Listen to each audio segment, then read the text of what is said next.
Okay, I was thinking about this because Steve played an hour of Redfall and then talked about it. Yeah. Right? An hour and a half of I was Redfall. like, okay, Thank you very much. okay, yeah. But I was like, because I played about 3 hours of Jedi Survivor Yeah. this morning. Yeah. That's fine. I was like, is that even worth talking about? This is a massive game by all accounts. It, And I've Honestly, done the intro. if you're like, I think you go, Steve. I was gonna say if you've got opinions on it, go for it. Like if you have some thoughts and feelings about it, even if it's like, oh, it's kind of boring or kind of the same as the previous one, that's valid opinions for like the first That's- 3 hours. Because that's where I'm at, where I'm like, I know this game opens up at some point and gets way bigger in scope than the previous one, but the intro is like, it's very much like the first one again. I think we do this like weekly, right? And I don't think it's never been like said that you have to have a new game every week. There's been so many weeks where I've just been like, or like me, Sam, and everyone here been like, yeah, I played the same thing again because I'm still. I had that for like of 5 or 6 Warcraft. weeks. Yeah, World of Warcraft. but like you can have like first impressions, and then next week be like, yeah, I'm Yeah, still if it playing it, changes, or I true. finished it. True. And, you know, it can make for good conversation because you can be like, yeah, that thing I said last week about that all bullshit. I was completely wrong. Yeah, exactly. But I was sort of dovetailing into like, do you think there's like a minimum amount of time you should put into something before you can like Yeah, I do. I accurately. do. Probably like an hour for me, I would say. Like as long as it depends on the size of the game, but as long Yeah. as you put in a decent amount where you're like, oh, that was a good play session, or like, you know. I don't think there's like a set time. I think it's only worth talking about when you understand what the game is. Because if you come away and you're like, that was fun, but I'm still in like a tutorial or something, like you haven't had the gameplay loop, right? And it varies because certain games it'll take longer to get that gameplay loop. Yeah. Whereas some games, you can play like a fighting game and come away in like half an hour, and you won't be a pro, but you'll be like, I like this character, I like the way that works, I like this. Whereas something like, I don't know, like Final Fantasy 16 or something, play it for half an hour, I imagine you'll still be in some kind of prologue or something. Yeah. So I think it does vary. Yeah, I think it does vary based on like what it is. Yeah. Okay, as a follow-up then, do you think there's like a minimum level of skill you should have in order to God, if there was a accurately minimum give level, I your- wouldn't In I order wouldn't to be what? playing games. to just give like a sort of a good take one way or the other No. on a video I game? actually feel like it's detrimental if you only had good players like give feedback on something. I actually think that's more detrimental than anything else. Again, Because- yeah. Not everyone you speak to is going to be on your level, right? So it's good to have a perception from several different viewpoints. Yeah. I think it depends again as a listener, what are you looking for?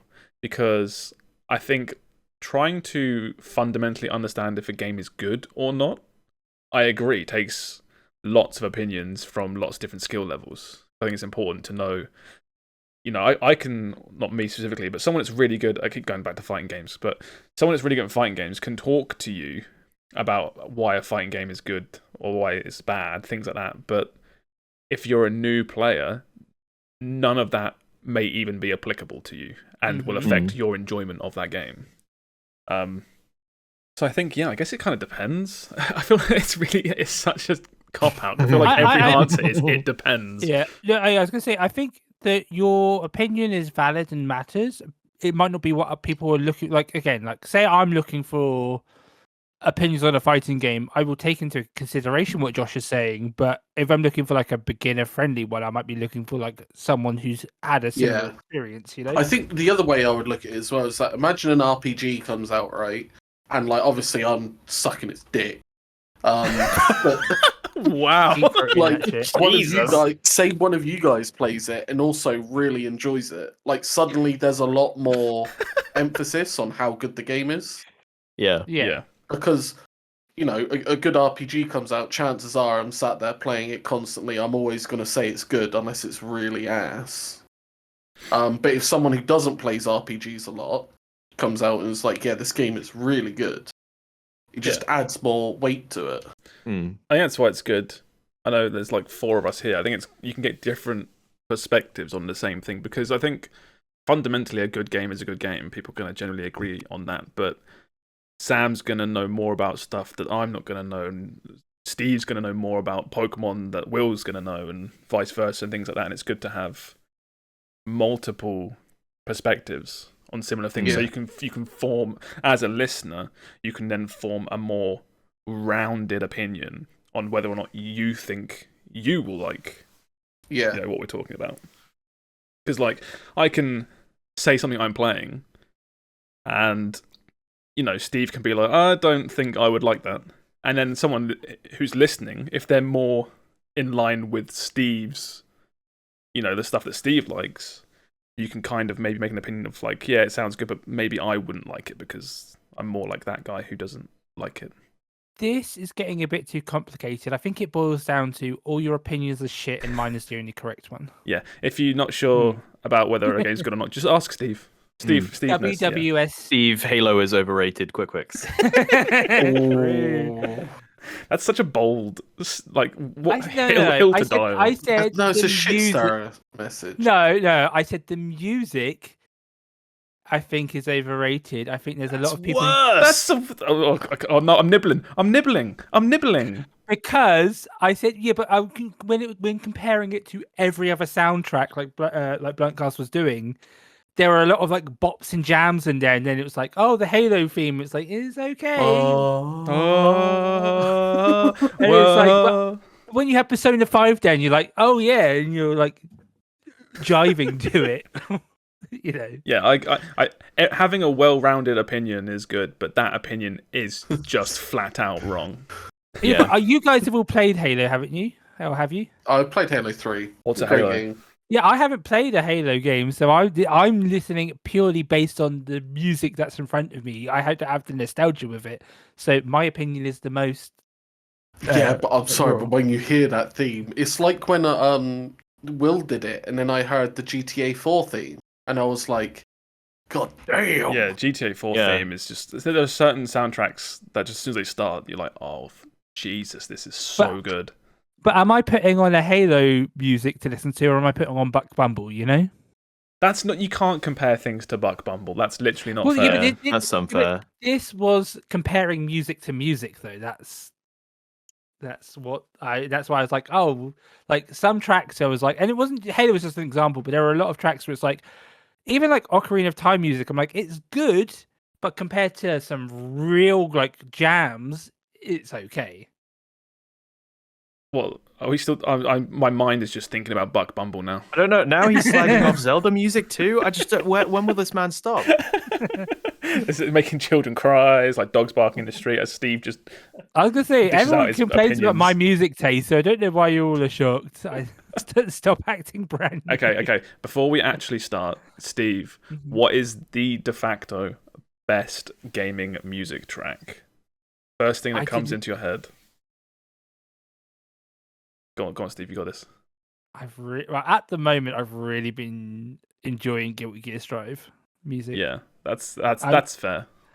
I'm just like, oh, it's so good. And some of them I'm like, it's okay. Some of them I'm like, oh, I really like this. Like the Jacko theme. Like, is it popping like popcorn?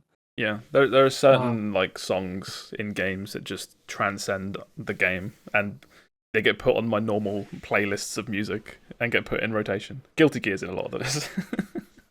It's all such good music, though. Actually, it'd be interesting to see. Anyone listening in the comments, you can just give us some good video game music. Stuff we might not know, or stuff we might know. That'd be cool to always get like more game music. I think that's always fun. Okay, we'll jump straight off that and get straight into it. Hello, everybody. Welcome back to the Game FourCast, the weekly gaming podcast where we all get together, have a nice little chat about what we've been playing and all the new news for the week in the video game world. My name is Josh, aka BottlerWorks, and I'm here with Olive Meister Will. Hello. Quikwix Steve. Hello, my name is Steve, and we just had a royal crowning here in the UK. I hope the dentist got paid well. And Sammeh. I really just don't want to say anything after that one. Hi, I'm Sam. Just let it sit. That's all you can do. Is just let it sit. Just be thankful I didn't make a pregnancy joke. No, instead. I'm already moving on. Already moving on. All right. Normally, I take this big ball and chuck it to someone. But today, I'm going to talk about my thing first. Because I never go first. Never go first. It's my turn to go first. I am going to be talking about a very strange little indie game called Fear and Hunger. I have been playing this sort of on and off for the last, what has it been, like 3 or 4 days? Anyone listening, you may have heard about this recently, because it's gone, not viral, but people have suddenly started talking about it. Or you've never heard of it at all. I've never heard of it. Yeah, I'm not, like, most people probably haven't heard of it. There's a few like video reviews and stuff from big YouTubers. One of the big ones I keep seeing thrown around is a guy called Super Eyepatch Wolf. He does longer sort of video essays, but he's very big on YouTube. This is a indie RPG. It's on Steam. It's about £5, and a lot of people describe this game as very cruel.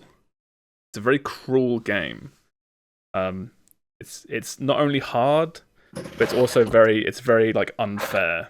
So I'm gonna try and describe this the best I can. I can't really show footage of this game, because I'll preface this with like it's a very I don't want to call it like an adult game because that's like a preconception of it's like lewd or something. But it's a very violent game. It's very like disturbing. It's got very adult themes. If you ever like read or watched Berserk, then you probably know sort of what I'm talking about, where it's just like very dark, very very messed up. But yeah, it's a little RPG. I think it's Game Maker. If it's not, it's got a very Game Maker like look and feel to it. But yeah, you play as one of 4 characters, and there's a little bit of setup. There's like a tiny intro where you're like either a mercenary or a knight, or one of the 4 characters, and you're chasing after a guy that he's run into a dungeon, and it's the Dungeon of Fear and Hunger, and your only mission basically is to go in, find him, and then get out again. That's basically it. But the game starts, and you're given a few items at the start. And you go, and you're not really sure what to expect. There's not really like any tutorials or setup or anything like that. But you go inside this dungeon, you have a little walk around, and the first enemy you come across, which will be very soon, it'll just straight up kill you in one hit. And then the game just resets.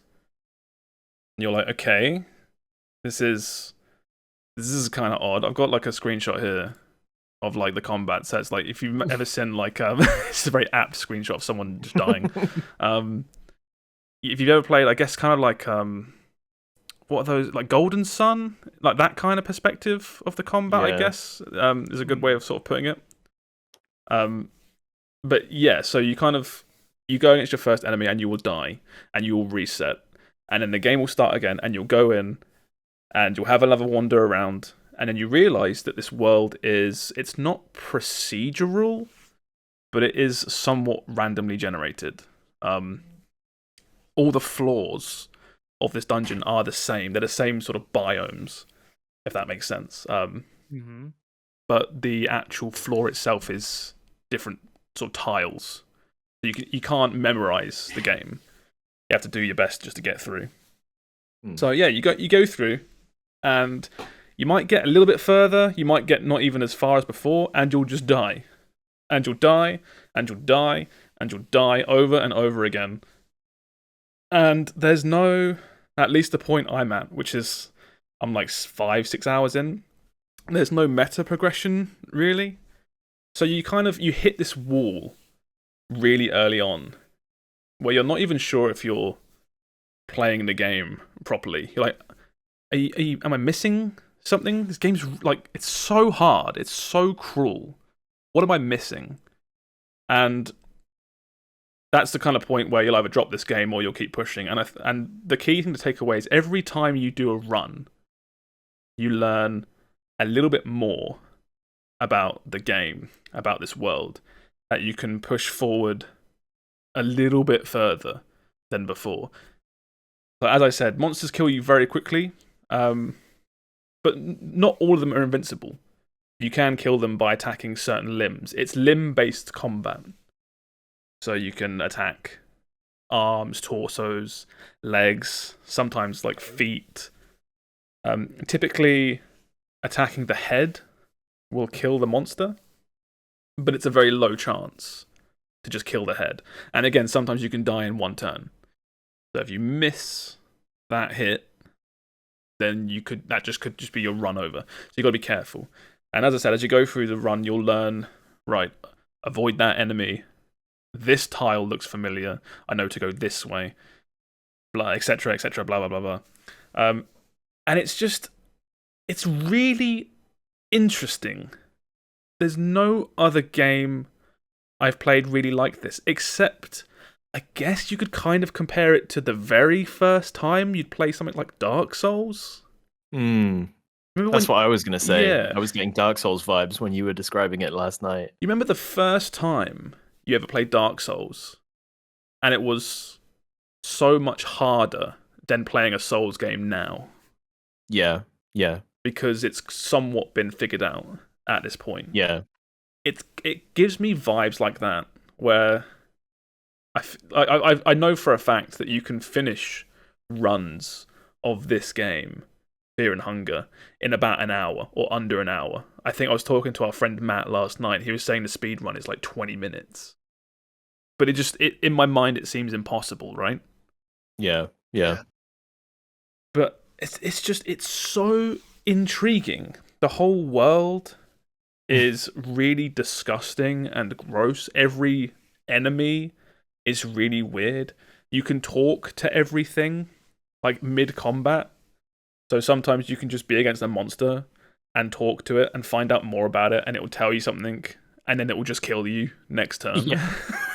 I remember, what was it last night? You were fighting, because you streamed some of this to Discord, and we watched some, and you like encountered this witch, and you were like, what's up? And she was like, hey, I worship this god. And you were like, oh, that's cool. And she was like, yeah, it gives me powers and stuff. And then she just shanked you. And then she just covered me in leeches and killed me. Yeah, I love that stuff, because that's the run over, but you've learned something interesting. It's not just a JRPG enemy that you kill for experience to level up. It's like I have intrinsically learned something about this type of enemy or this world. And it's just it's just fascinating. I think as well, it kind of clicks with me a little bit because I've got like a little bit of a soft spot for these, like indie game maker RPGs and horror games and stuff. I really like them. I think they're always really charming. Yeah. So I always kind of like this kind of stuff. The UI is very familiar if you ever played like game maker stuff. But yeah, this game has been out for, I think, like 6 years. And it's one of those things, I guess, like, what was it? Like Among Us and stuff like that. It just sits there, kind of chilling. Undiscovered, Among Us. And then one day, a content creator with their big claw hand chooses it and says, yes, I will bring you to the front and show you to everybody. Really, really cool game. I don't know if I'll ever finish it, because it is so brutal, but just looking at like these images now, I find myself wanting just to do another run, just to see what would happen. Because I was streaming this to Discord, and Will was watching, and a few others were watching, and the amount of, I got like a few levels further, but the amount of weird shit I saw in just that time, I don't want to spoil too much, because a lot of it is, it's reliant on the like, what's round the corner kind of thing. So you said it's like, it is sort of designed, it's unfair by design. Yes. But do you ever feel like it goes too far, where it's like unfun, unfair? I do in some parts that I've had. So there is one mechanic in the game where a lot of stuff is straight up decided by a coin flip. Which can always feel like, fuck's sake, I'm dead because of a coin flip. Like, literally. Yeah. One of the, again, very early game mechanics is, as you go through this dungeon, there's save points. And it's a bed in a room, and it's a gross ass bed, and you can sleep in it. And it says, this room is safe. You can have a sleep. So you save your game. And when you get up after saving your game, the game says, you feel like this room is no longer safe. So you're like, okay, that's kind of weird. And because I've just saved my game, obviously, I want to see what happens. So you try to sleep again, and it initiates a coin flip. And if you guess correctly, you're fine. If you guess incorrectly, you go against this motherfucker on the screen, who feels like he's just there to kill you. You can fight him, but I feel like he's just there to kill. At least early game, he's there just to. You failed the coin flip. Fuck you. Run over, kind of thing. But the game did warn you that it was unsafe, right? So did they always warn you about a potential coin flip, or they do sometimes, and sometimes they do not. Sometimes it will be straight up your own curiosity will just get you killed. Because like me personally playing anything, I can't help myself, right? Obviously, yeah. That's the whole point of the game, right? Yeah, it's to find out, it's to fuck around and find out. Literally fuck around and find out the game. There's certain stuff where, again, you were watching last night, my run ended because a big monster came out, because there was a sparkly thing on the floor, and it said, there's a sparkly thing here. It looks kind of dangerous. Do you want to pick it up? I was like, obviously, yes. Knowing that's going to end the run, right? But yeah, there's lots of little cool things like that. There is one, before I sort of move on, a few other mechanics in the game. Just to mention is there's a light system where you start the game with 3 torches, and you can craft more. But as time passes, the light gets darker and darker until you literally can't see anything. And after the light goes out completely, you start losing sanity, which is another mechanic. And then, you'll just die, basically, to something or other. You'll run into some creepy in the night, and it'll just kill you in the darkness. So there's that. There's a hunger system, which I haven't fully really explored yet. Your character gets hungry, but I found, at least earlier, there's plenty of food to keep your hunger up. So that's fine. But other than that, as I said, it's all limb-based combat, so you can attack enemy limbs. They can also attack yours.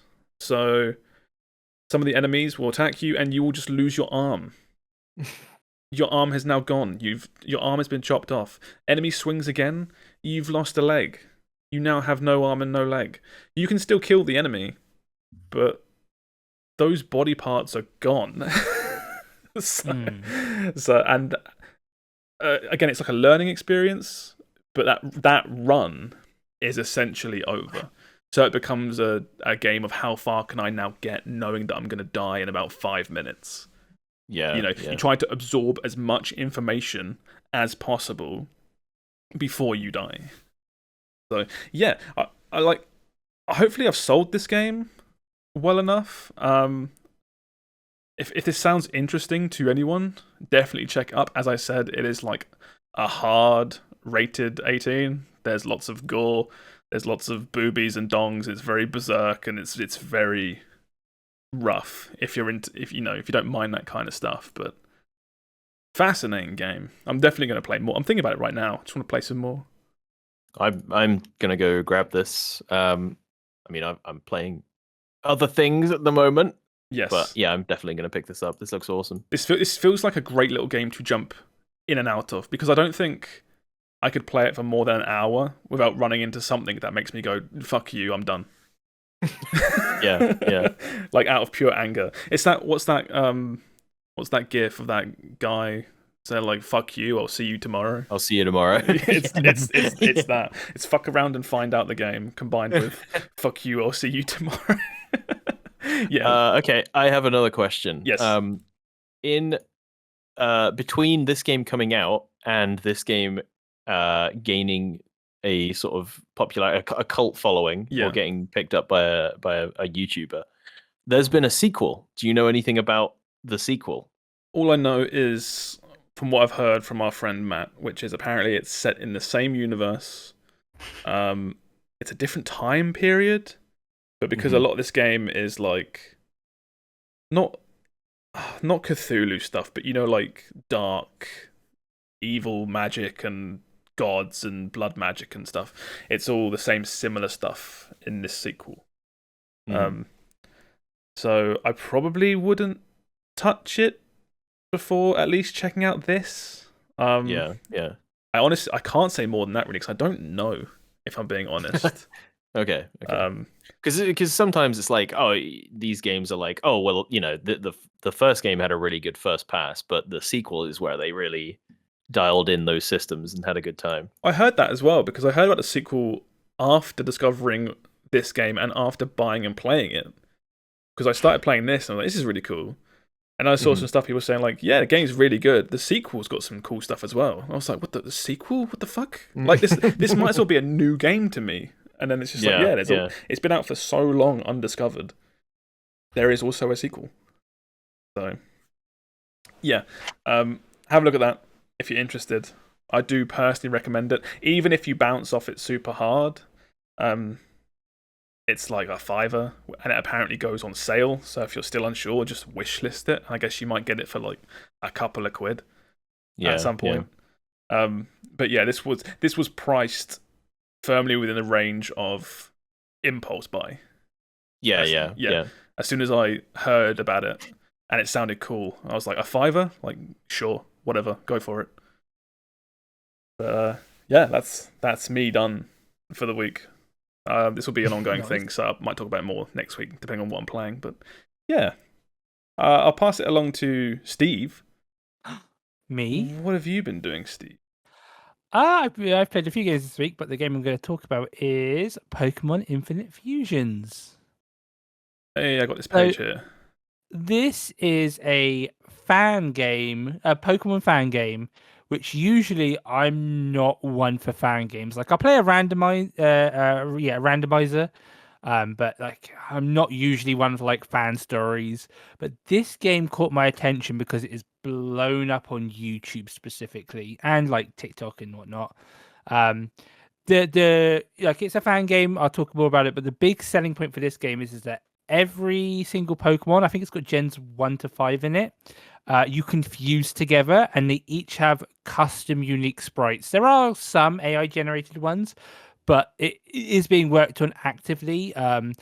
People can, I think, many or any artists can submit like pixel artwork for this game, so you can have any Pokemon fused.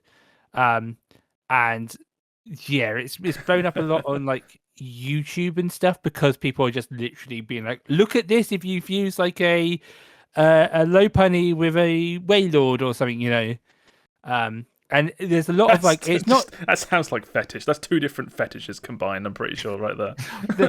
People do like to post the Lopunny ones, of course, but they have been like, because it is just like people being creative with these with the pixel art for the fusions. People have gotten really creative and like it's really interesting.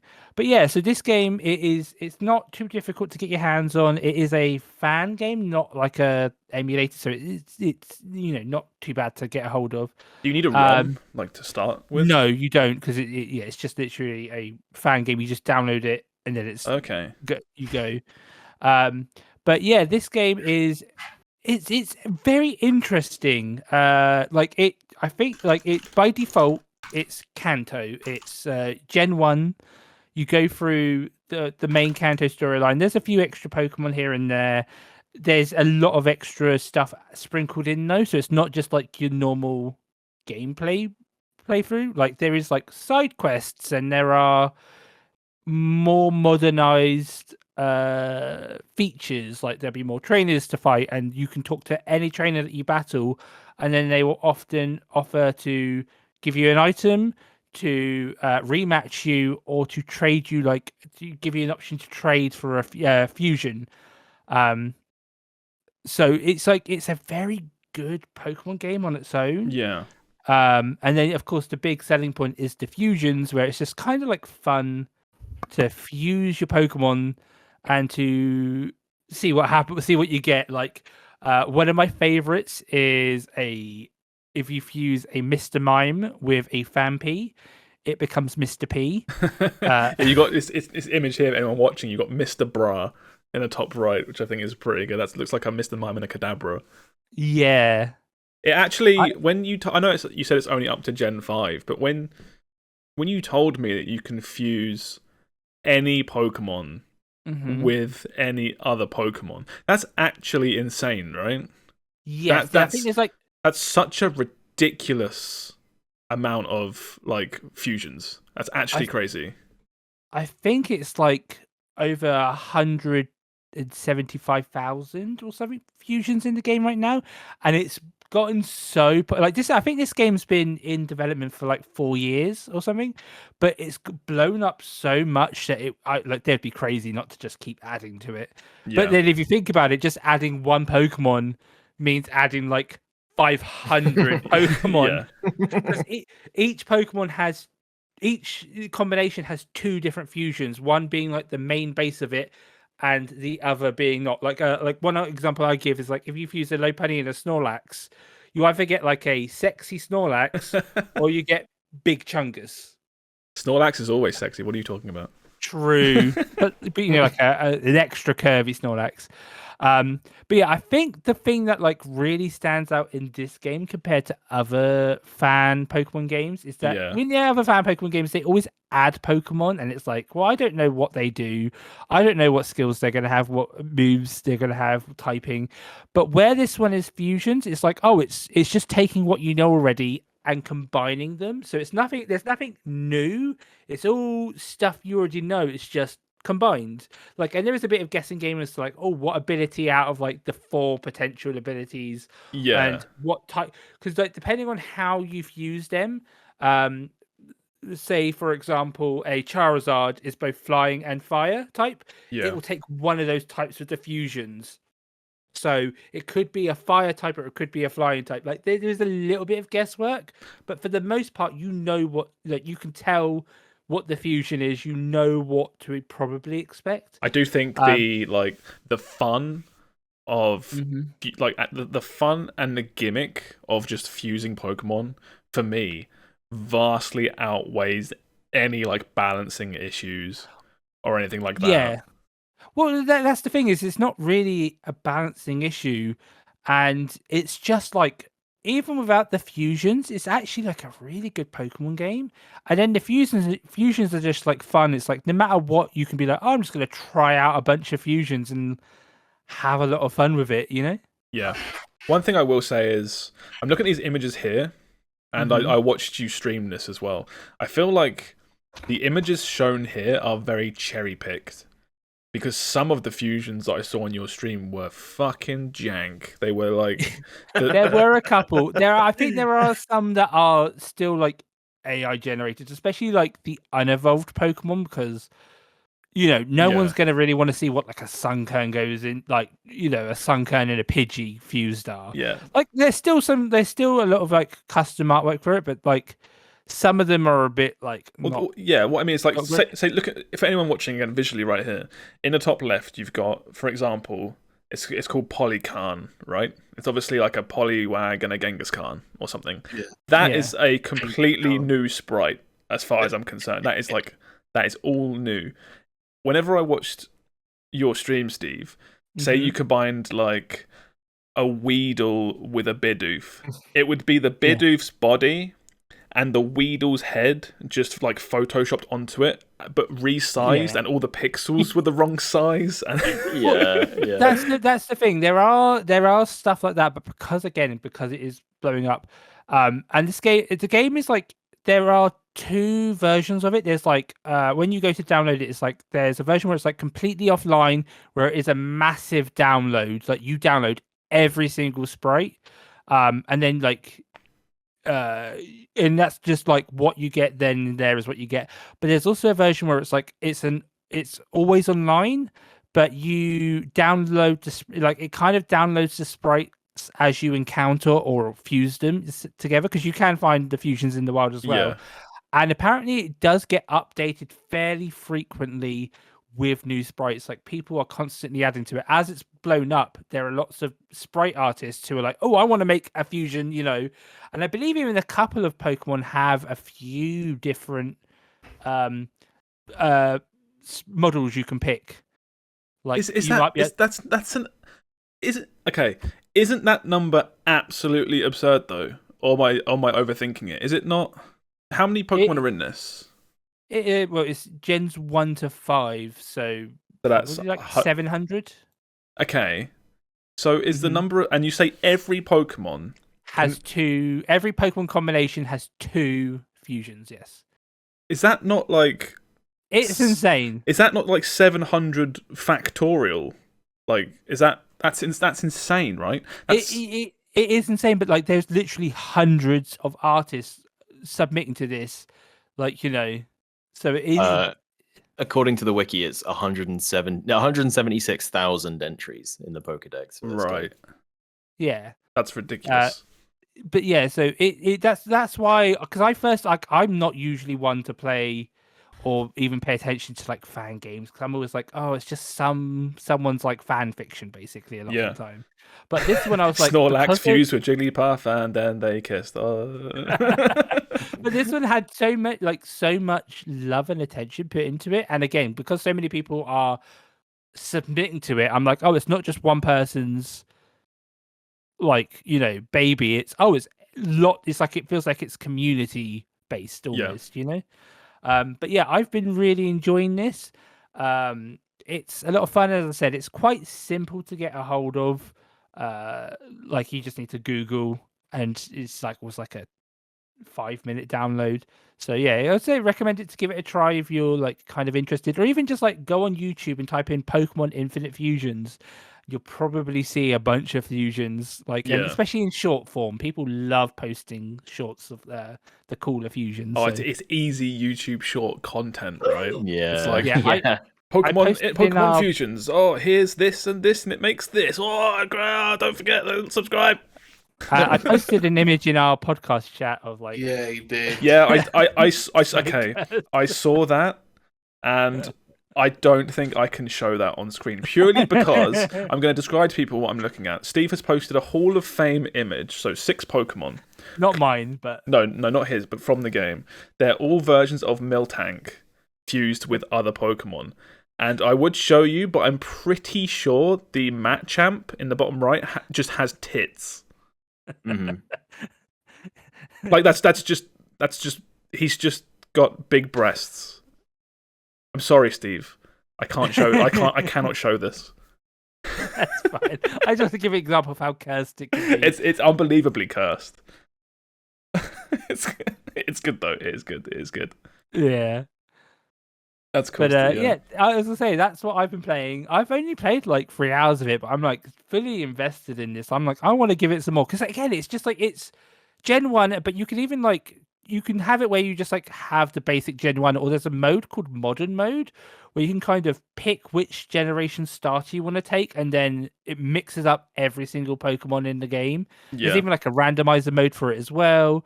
So yeah, definitely there's a lot of fun and entertainment to be had with this. Yeah, when you were streaming it, and you finished, I actually hopped over to like a few other streams just to see what was going on, and some people were a lot further in.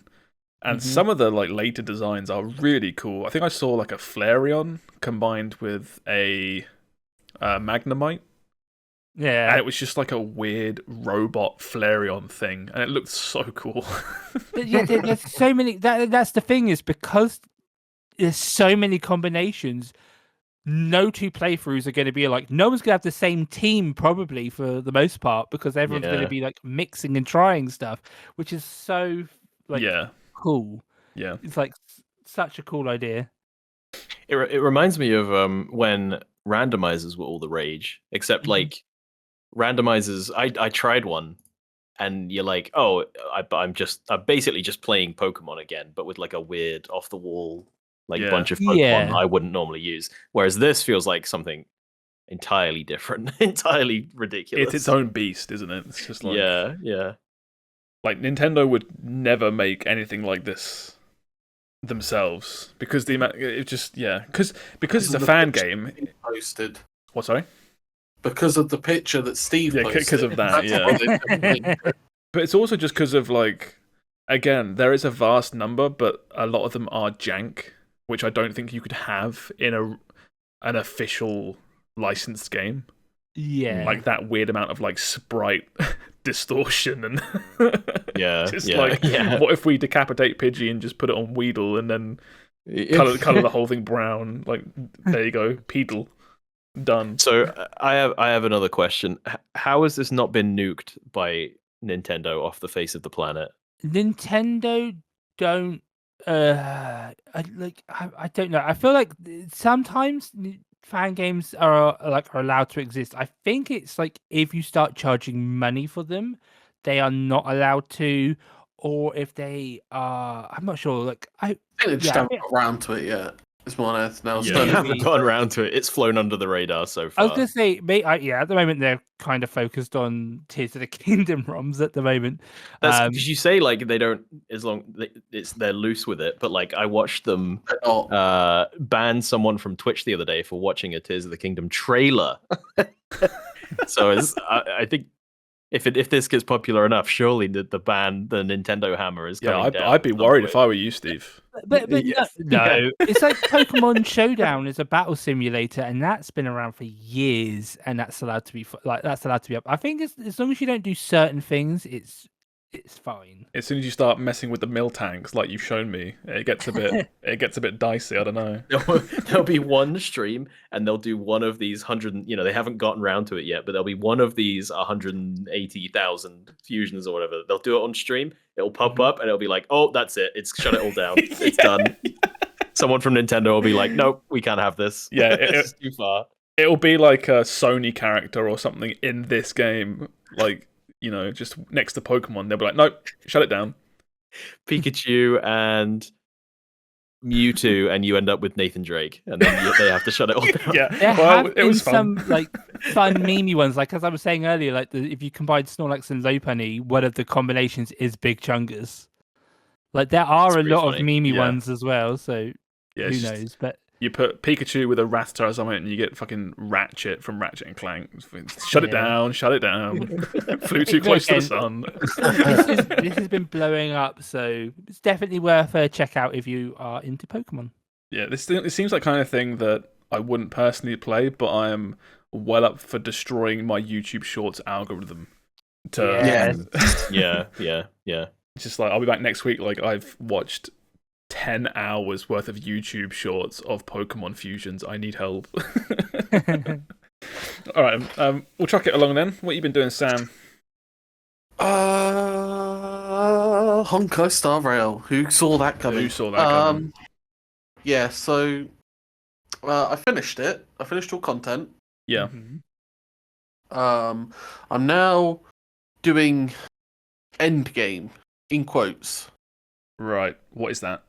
So I believe, because the only really thing I found is the it's got this like roguelike mode.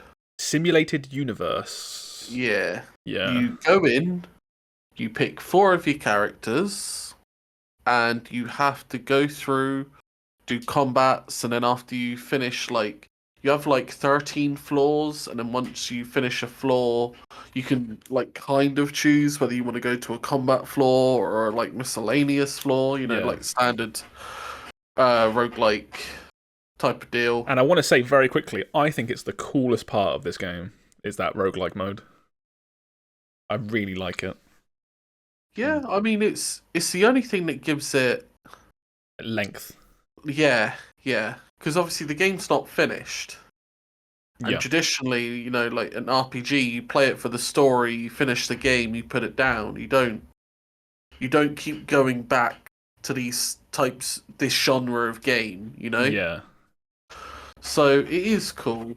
And the thing that I'm enjoying at the moment is as you clear these worlds, these simulated universes, the levels go up of the things you're fighting. Yeah. By 5 each time. So you get to stuff that's your level, and then the next one's 5 levels above you, and then the next one's 10 levels above you. And it's like because you can get like a broken build, right? But Yeah. eventually you get to a point where it doesn't matter if you've got a broken build. You're so under leveled. You're literally soft capped by content that's not out yet. Yeah. Yeah. You can't hit stuff hard enough. Yeah. But it's very hard to get to that point just because the content is difficult. Like, it's not easy to get an OP build to clear content that you're 5 levels under. Yeah. You can get really strong builds, but the boss will kick your ass.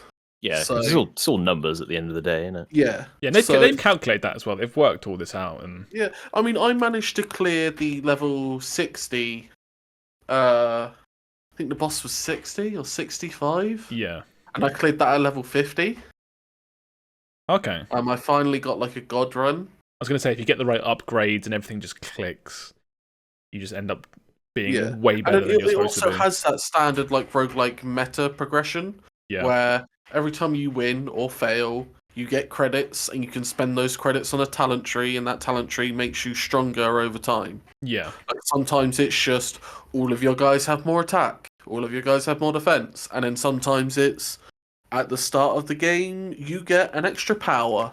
So now you're +1 power at the start, and then, you know, that translates through. You have easier fights, so you get further, so you get more powers, you know. Yeah, because I was way behind you. You've gone way ahead of me in terms of like how much you've done, I think. And when I first did this like roguelike mode, I was like, oh, okay, it's simple enough, I guess. There's so many more things in the game. Like, I'm not surprised it's simple. But then as you get further in, it's like, no, here's like a talent tree for the roguelike mode. I'm like, oh, okay, that's cool. And then you get a bit further and you play a bit more, and it's like, oh, okay, and here are relics that adjust your runs.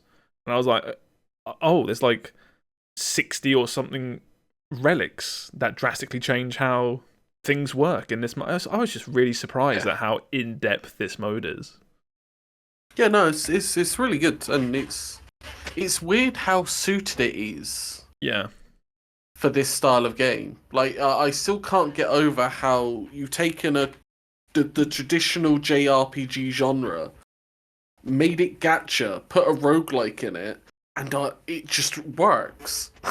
Well, I'm pretty sure like these games have been around on mobile for ages. This is just the first one that's had a substantial amount of visual budget chucked into it, and that's purely because of all the Genshin money. I feel like, because again, this is Honkai Star Rail, but I'm pretty sure this is Honkai 4, right? Like, this isn't the first Honkai game. Like, these have existed before. Okay. They're just not. It's definitely the only one that's been to my attention. Again, yeah, and that's because when you go on the App Store and look up gacha games, they don't all look like this. Yes, I also don't look at gacha games. That as well, yeah. But yeah, so I've been doing that, and I recently just increased my level cap to 60, which also means I'm able to get legendary gear. So with my energy, I'm currently farming out the correct gear sets for people, so that I can start optimizing them and maxing my characters, which is cool. So you're one of the dudes on my friends list now that have a level 60 character to help out. Yeah. Yeah, because there's not many of you. Most people are soft capped at 50, and there's I think you and Korn are both level 60. Oh, okay. So everyone's starting to slowly get there now. Yeah. Okay. If you've been doing your daily since it came out, you'd have been 60. Okay. So I have been, but I just straight just up haven't done the story. Just haven't done the story, yeah. Okay, yeah. So that's about it with that. I'm enjoying that. And then I picked a game up a while ago, and I kept looking at it. Never actually played it for ages. And I started playing it, and it's F1 Manager 2022. Oh god. I've always said this podcast is a safe space that you can talk about whatever you want to. I'm not going to Wow, stop but you. But No, I go on, comment Steve. about Halo and I get reamed. Okay. No, that's an objectively wrong opinion. I'm not doing that against Steve. The thing is, as well, is like I have no interest in F1. What I do have interest in is this style of game. Spreadsheets. I love Football Manager. Yeah, I love this idea of like you're kind of like simulating taking over a business almost. Yeah. And then like you get into it, and then there's almost like too much, because in real life, if you actively tried to run every single aspect of a big business, it would be too much, right? That's why you hire people to do that shit. But like, because it's online, well, online is on the internet, you can, and it's a game, you can game the system.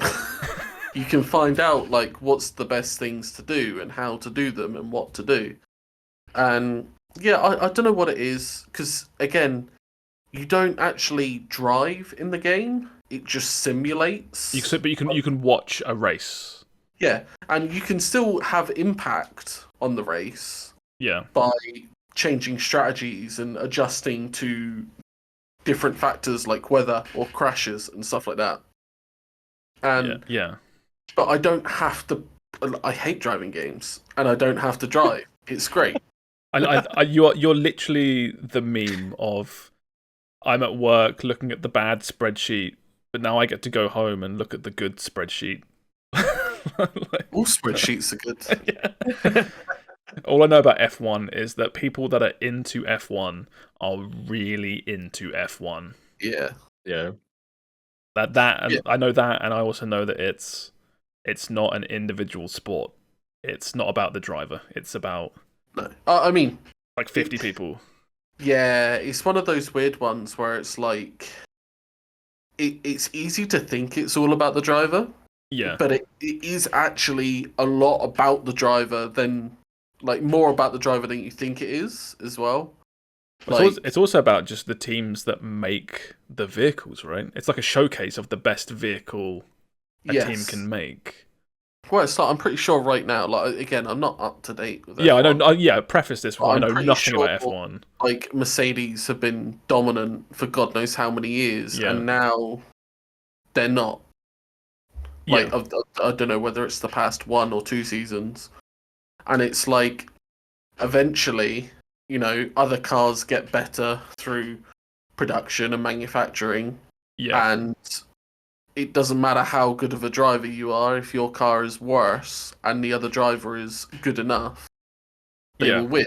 But then I have watched enough that it's like, no, you do see like those moments of brilliance from drivers where they're just like, that guy's just clearly better, and you're like, he earned this win. It's one of those sports where I don't think I've got it in me personally. I'm not interested enough to watch a whole race, but I like watching highlights, things like that. It's a great sport to watch highlights, I think. But yeah, I used to work with someone who used to fucking love F1. Yeah, she was always going about F1. She'd come in and just be going mad about it. And it was very clear that I knew nothing about F1, but she'd still be like so enthusiastic.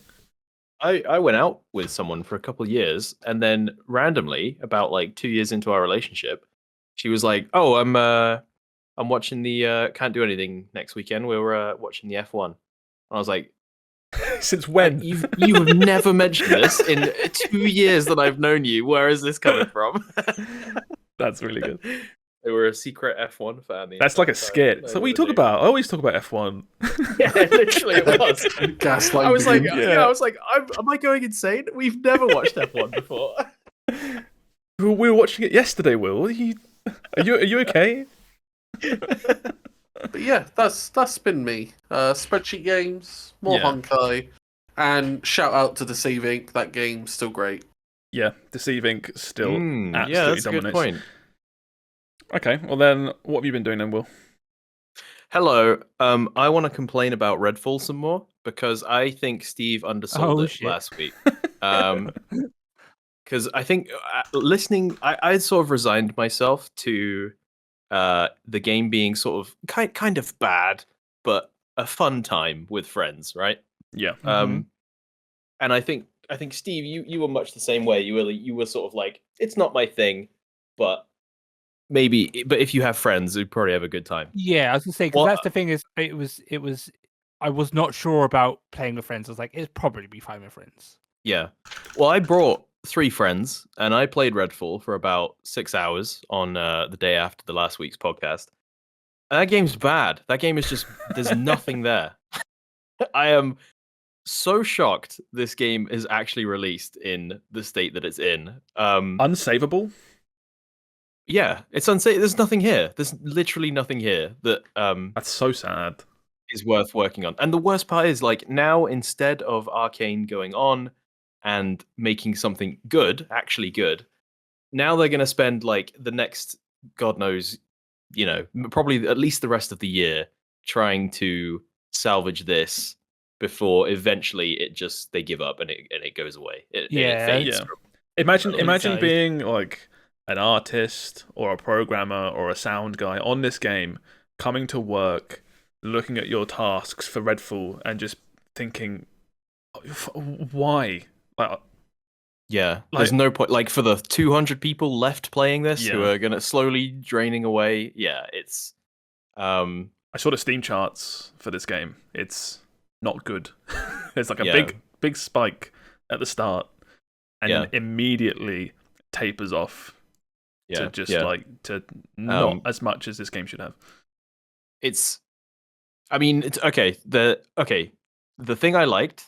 The one thing I liked is I think the concept of these vampires, the art and the concept of vampires kind of mixed with like old gods is how it feels, because you're in a kind of fishing port town, very Innsmouthy almost, and the whole concept of the thing is you're on this island and all of the there's vampires have taken over. They've blotted out the sun. They've made a permanent eclipse, so even daytime is not safe from vampires. And then to stop people coming and going, they have just receded the sea in this really cool effect. And you spawn on a you start the game on a ship, on a ferry that's been beached because the tide has all run out and is being held back by some kind of weird ritual sort of thing. Okay. And there's like moments where you're running around in like a dry seabed with all these beach ships and the waves are like towering over you in the distance, but they're frozen. And you're like, this is fucking cool. This is a really cool idea. Yeah, strong start, strong opening aesthetic. Strong opening aesthetic, yeah. And then anything happens and you're like, oh, okay, I'm back in the bad video game that I don't want to be playing right now. And like I said, like I bought 3 people that I really enjoy playing video games with. And I was like bored by the end of the session. Like I wasn't bored because of the friends and because of the people I was playing with, because we were having a good time. We were just talking about Blade the entire time. Like, did you know in Blade there was a scene where, for whatever reason, Wesley Snipes was throwing a hissy fit and he refused to open his eyes, so they just CGI'd his eyes open. I didn't know that. I do now. That's not true. That's 100%. Not true. That's true. Look it up. All I know about Blade are like the handful of quotes that are just ingrained. Like, some motherfucker's always trying to ice skate uphill. Like, that's stuff like that. Classic quote. Brilliant. But yeah, I guess there's not really much I can add, I think, to Redfall discourse. It's like the shooting is no fun, the loot is bad, the enemies have no variety, and most of them don't even seem to acknowledge that you're there. For the most part, they just sort of exist. World is empty, quests are boring. The people you're playing as, they have these powers that range from boring to useless. Like, I was playing as a character that had a shield, which the vampires are all melee, so the shield she like holds a shield in front of her. Vampires just walk right through it and hit me, so that was useless. Yep. And all the enemies that shot I had to stand in front of him just to get him to shoot me, and because there was 4 of us, it was like, well, okay, I'll hold this shield up. Oh, okay, someone shot. I've heard, I can't remember who it was, but Doesn't even react. someone on your stream you was playing with was saying their ability was summoning a stronger sniper rifle that was worse than the sniper rifle they had equipped as their normal gun. Yes. Yeah. So it was like, oh, this is actually useless. Yeah. And it's like the most fun we had with the powers the whole day was there's one character, my character, could make basically what was a bounce pad, and you run into it, launches you in the air.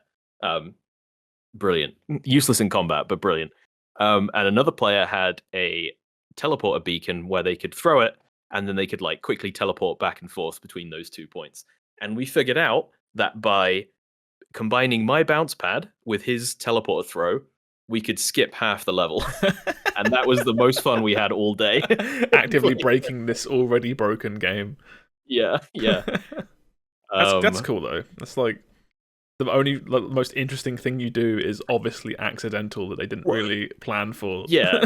Well, because it's like you'd think they have 4 characters, and it's like when you play something like a Borderlands, for one thing, all the characters have different like subclasses, and even within those subclasses, there's a bunch of different ways to like build your character, right? I always remember from the first Borderlands, there was like Turret Guy, and it's like Turret Guy can heal, he can shoot rockets, he can do all this different stuff. This is like if you took one Borderlands character from like not even a recent Borderlands where they've expanded it all, like Borderlands 1, take one of those characters, split it into 4, and that's your Redfall like suite of powers. There's no customization. There's like some minor tweaks to your powers you can do, but basically nothing. Oh yeah, I'm annoyed. I'm annoyed. I'm back annoyed just talking about it. It's so sad. It's so sad. There's been obviously since this has all happened, it's been over a week now. There's been lots of discourse about this game. Did you see the interview with Phil Spencer? No, I haven't watched that yet. I haven't watched it all, but I've heard certain like highlights from it, and there's certain stuff from it that's just like some of the stuff he comes out with is like fascinating. Some of like head of Xbox, whatever it is. I can't remember specifically. He says a lot of stuff like internally. Because obviously, AAA games are reviewed internally before they have mock reviews. They have mock reviews. And he straight up said that somehow this game mock reviewed double digits higher than where it is now.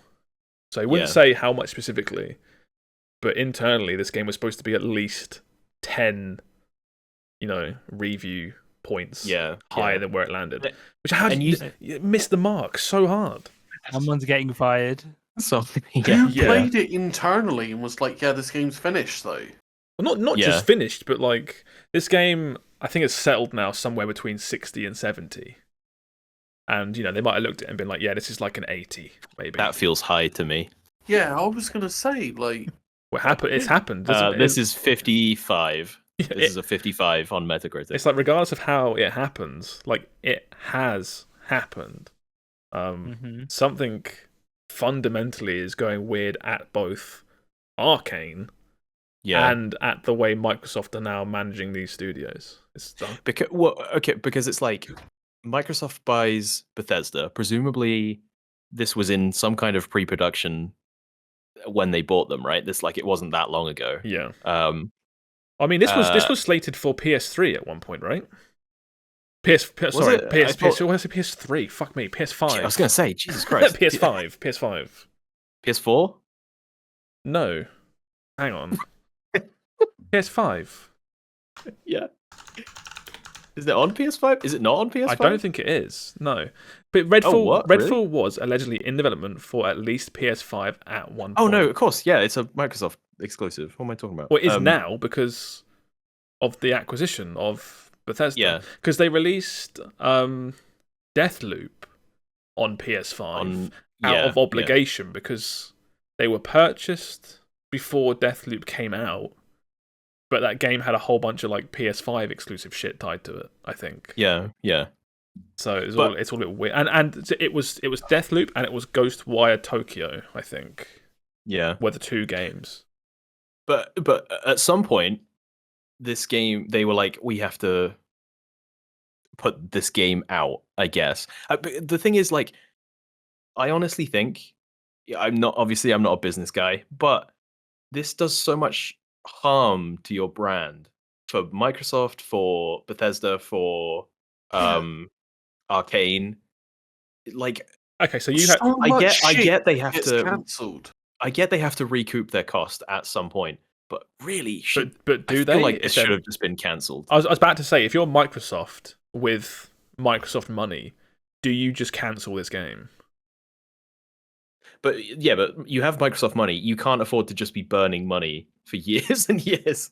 But if you've got a brand, if it's a brand issue, sometimes these things last longer than the effects can be larger than you originally perceive, I guess is what I'm trying to say. Like, because Arcane has gone from those cool guys that make Dishonored and Prey and Don't Miss to Deathloop was kind of okay, I guess, to, oh god, that's kind of like two mid games in a row now. It's a mid game and a bad game.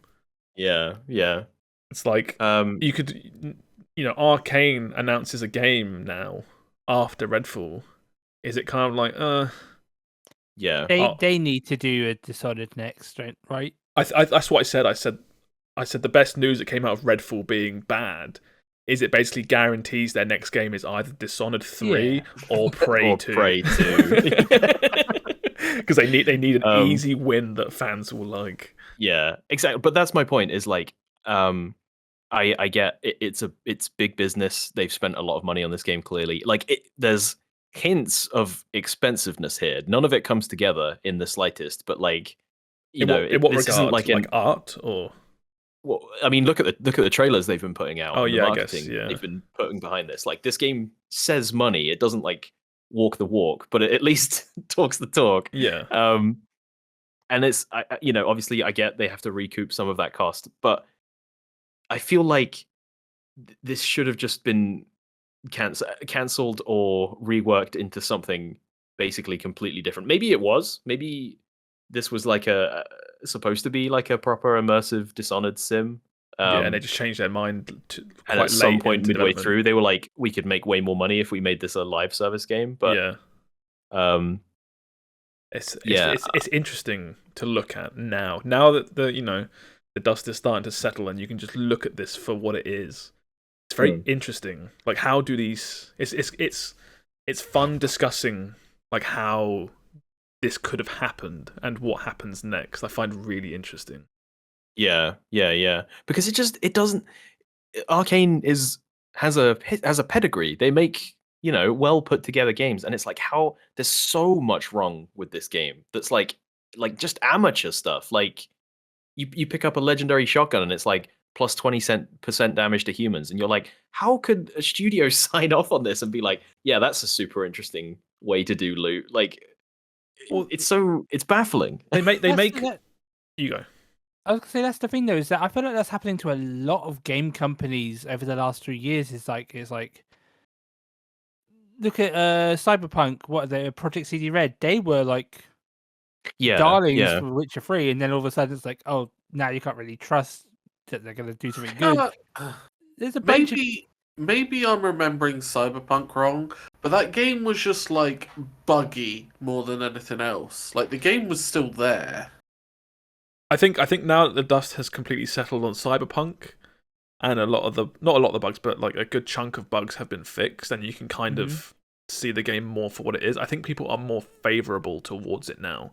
Whereas I don't know if that will happen with this. I was gonna say it's more though that like studios which had that trust of, oh, they're going to be giving a good game, you can't really have that guarantee for any studio anymore, really. I mean, there are still a handful. Blizzard had their high golden moment in the sun for a while, and now it's like, then it was like every game was like, come on, there's always something wrong with everything. There are still a handful of devs that I put money into. Name them. Or consistently good games. FromSoft, Nintendo. Or just you wait for Armored Core Mech Warrior 7 2016. This is the weirdest take you've had. So you think that game's gonna be bad? I don't know. I'm just shit staring at this point. But I'm like, oh wait, I want it to be bad. Just so people lose faith. I think Nintendo generally don't miss because even their games that aren't 10 out of 10, you know what you're getting. Like, I'm not gonna delude myself that Pikmin 4 is gonna be 10 out of 10 and break records, but I don't think it's gonna be a bad game. I think it'll be a good Pikmin game. FromSoft are another easy one. Capcom these days. I know these things. I was going to say Capcom, bro. Yeah. Capcom can slip. Don't get me wrong, but there's some series they won't. No, Capcom as of right now are doing all right, but they changed from bad to good so quickly that I realised that it can easily go the other way very we've got quickly. Exoprimal coming out. Let's say, let's see how Exoprimal does. Exoprimal. I love that game. I can't wait for Exoprimal. Absolute pain. But I know what Steve's getting at. Like games are so much more expensive to make these days, and you see these high-profile, like, big failures. It's like, how does this happen? You know what I mean? Like, there's so much money and time and talent going into these studios and these projects, and it's like, how does something like a Redfall end up? Yeah, it's weird being put out, being released. Because there are a whole bunch of devs. I guarantee you, there are a whole bunch of Arcane devs that worked really hard on this game that are now seeing the reception to it and are going, obviously. Like, of course this game wasn't ready. I worked on it for years and years. It was nowhere close to being ready. Yeah. Like, and they have their big note that's like, their email that's like, hey, we still need to fix all of this before we even think of putting this out. And it's just all these unread messages to, I don't know, Phil Spencer, whoever's in charge. Like, enemies T-posing within player distance is a minor bug which won't be fixed for launch. It's like, okay. Yeah. Like, what do you think? Like, it's so weird. Yeah, like that. I think that's the biggest thing is like a lot of reviews I saw were like, yeah, it's buggy and it doesn't run very well. And it's like, that is just not the problem with this game. Like, because the other thing that I've been playing, if we want to mix and match, is Jedi Survivor. Yeah. Which doesn't run great, but by all accounts is a really good game underneath. And it's like, well, then you just wait a week and they'll. That's the weird thing about Jedi Survivor, because I have my own story with this, which is, because I've said before loads of times on the podcast, I rent all my games, because it allows me to play a whole bunch of games that I wouldn't be willing to buy for £70. And the place I'm with, I'm pretty sure it's not their fault. I know it's been dispatched. It's been lost in the post, and it was this game, Jedi Survivor, and this game launched with a whole bunch of technical issues. Yeah. As you say, the game itself is supposedly really good, which I guess you'll talk about in a second. But whilst I've been waiting to get this game in the post over like the week and a half, all I'm seeing are like bug fix, game runs better, bug fix, this bit is bug fix, bug fix. And it's just like, oh, by the time I get this game, it's actually going to be completely fixed. Yeah. Although, isn't it like all the problems are on PC for Jedi Survivor and the console version? Yeah, apparently the port is not. The console version is also weird. It was yeah. So it came. This game has performance mode and what's the other one? Resolution mode, cinematic mode, whatever. So high frame rate mode as in 60, or 4K mode as in locked 30. And a whole bunch of people were saying, yeah, console version's fine, you know, just put it on performance mode and it's fine. And then when it started coming out, like, it's not fine. It ran at like 40 frames and dipped here and there, and sometimes would hit 60, and it was like kind of jank. Console players are used to like less than stellar, right? I think that's kind of like where it kind of comes from. Is console peasants, right? But not being mean to console players, Steve. What it comes down to is console players are specifically less averse to some of the stuff that PC players might experience a lot more of, such as fluctuating frame rates and resolutions and things like that. So, but yeah, this console player doesn't know any frames above 60. Yeah, if you go back to last iteration, it wasn't any frame rate above fucking 30, let alone 60. We're only at 60 now because of the new tech. But yeah, sorry to completely derail that, but No, that's fine. Because basically you mentioned you were having trouble getting hold of it, and I was like, well, someone should probably play this. So I subbed to the EA Pro, whatever it is, for £12, and I was like, yeah, I'll pay £12 to play Jedi Survivor. Sure, It looks pretty good. Yeah. And I'm not very far in. I've basically just done the intro, which is on Coruscant, and it's a little heist, and it's pretty fun. It plays very much like the first, at least the intro plays very much like the intro from the first game, where it's like you kind of letting you have a go, but most of it is like Uncharted-esque set pieces where you're like, I'm only kind of in control here, but that's okay. Well, you're on like a train at the start of the first game, I think. Yeah, you were in the like shipbreakers. I remember a fight on a train or something. I think it's raining. I can't remember, but I remember being really cool. Yeah. But yeah, like, it runs surprisingly well for me. It's my unicorn setup. I can't believe how is your PC still doing this? I don't get it. This game runs like it has pop-in, I guess, is the most annoying thing. Yeah. And there are some stuttering when I go through. There's very clear, like like God of War, duck under this rock loading screen moment. Yeah. There's some very clear bits like that. And there's a little bit of stuttering whenever I cross one of those, but for the most part, like, runs well. Combat is fine. Do you have a massive ginger next week? Do you have a massive ginger mullet? Okay, that's the weird thing so far. Is in the first game you would find chests, and in the chests were like lightsaber bits and different colored ponchos and stuff like that. Here it's like I've kicked a chest open and he's been like, cool, and it's a new beard, and I'm like, what? Who's stashing a new beard in the back alley of Coruscant, and why do you want to wear that? This is my beard now. This is so fucking weird. How does that work, like, in universe? Is it like a picture of someone with that beard, and he's like, I want this. Yeah. Like when you go in the barbers in town, and there's pictures in the windows of like nice haircuts, and you're like, yes. It's like a picture of like, it's like a wanted poster for like Obi-Wan, and he's like, oh, I like a pretty that. Good look. Yeah. Hello there. Yeah, it's we've talked about it before, but I just think it's so weird for this game that he's customizable. It seems like the game where he doesn't need to be customizable at all. Yeah. But he is. Well, there's like, customizing your lightsaber, very cool part of like Star Wars. Yeah, that's fine. Star Wars lore. Lots of different armors from what I've seen, which is like, there's like I found like a clone trooper like rigged, like somebody had taken a stormtrooper armor and kind of rigged their own little chest piece out of it, and I was like, very cool, I like that. But then change the guys, give him a mullet and to me it's Fu Manchu. I'm like, why? To me it's like playing like Uncharted 4 and being like, you can change Nathan Drake. It's like, no. Yeah, why would I though? Why would I ever change? Like, that's the character. It's like all these trailers. He just looks like the canonical version of himself, the one that's used in all the key art and everything like that. Yeah. I don't get it.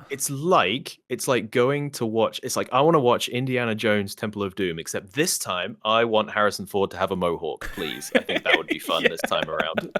It's like, what? Okay, I guess. This scenario is you talking to an AI bot in about 10 years' time. Yeah. Where you can ask it to generate that and it will do it for you. I want to watch this and I video. can't wait. I want to watch this video, but give Harrison Ford a mohawk, and it's like, yep, there you go. That's all I really have on Jedi Solo. Oh no, there is one thing that kind of annoys me is I don't know if this is like a new trend or if it's gotten worse or if I'm just noticing it having played a lot of this kind of game in recent years. I really wish characters would just shut the fuck up for a while. That's been happening for a while. Yeah. Like there's obviously this game is like voice acted. The guy is mocapped as well. I think everyone is, and the voice acting is good. It's really good. But just like, hey, just let moments like sit for a bit. Jesus Christ. I don't need to know. It's like these people all have what's that thing where you have like no filter, right? Yeah, just say whatever you're thinking. It's just saying the first thing that comes into their head all the time, and it's like, no It's- one acts like this. It's really weird. I can see this getting worse with the amount of AI generated content coming out. Like if What does that mean? like we're getting like it's a big story about like NPC dialogue might suddenly become AI generated, like for like random townspeople and whatnot, and like AI voice stuff is starting to become bigger as well. Like I could see like just like getting constantly bombarded with voices of like random gibberish. No, but I think that NPCs. the problem. I don't mind going into a busy town in an open world game or something and having NPCs talk, AI or not. That's fine. I don't know if that's what Will's talking about, but what gets me is when I play something like God of War, or specifically this one was really bad, was Horizon Forbidden West, when Aloy is just on her own, narrating every single thing she's doing every 2 seconds. Yeah. True, yeah. It's like I'm sat at my keyboard right in the morning, and I'm like, I'm feeling kind of thirsty. I should get a coffee. I'm gonna go to the kitchen now. That's probably where they left the kettle. Anyway, where's the water? Is it in the fridge? Yes.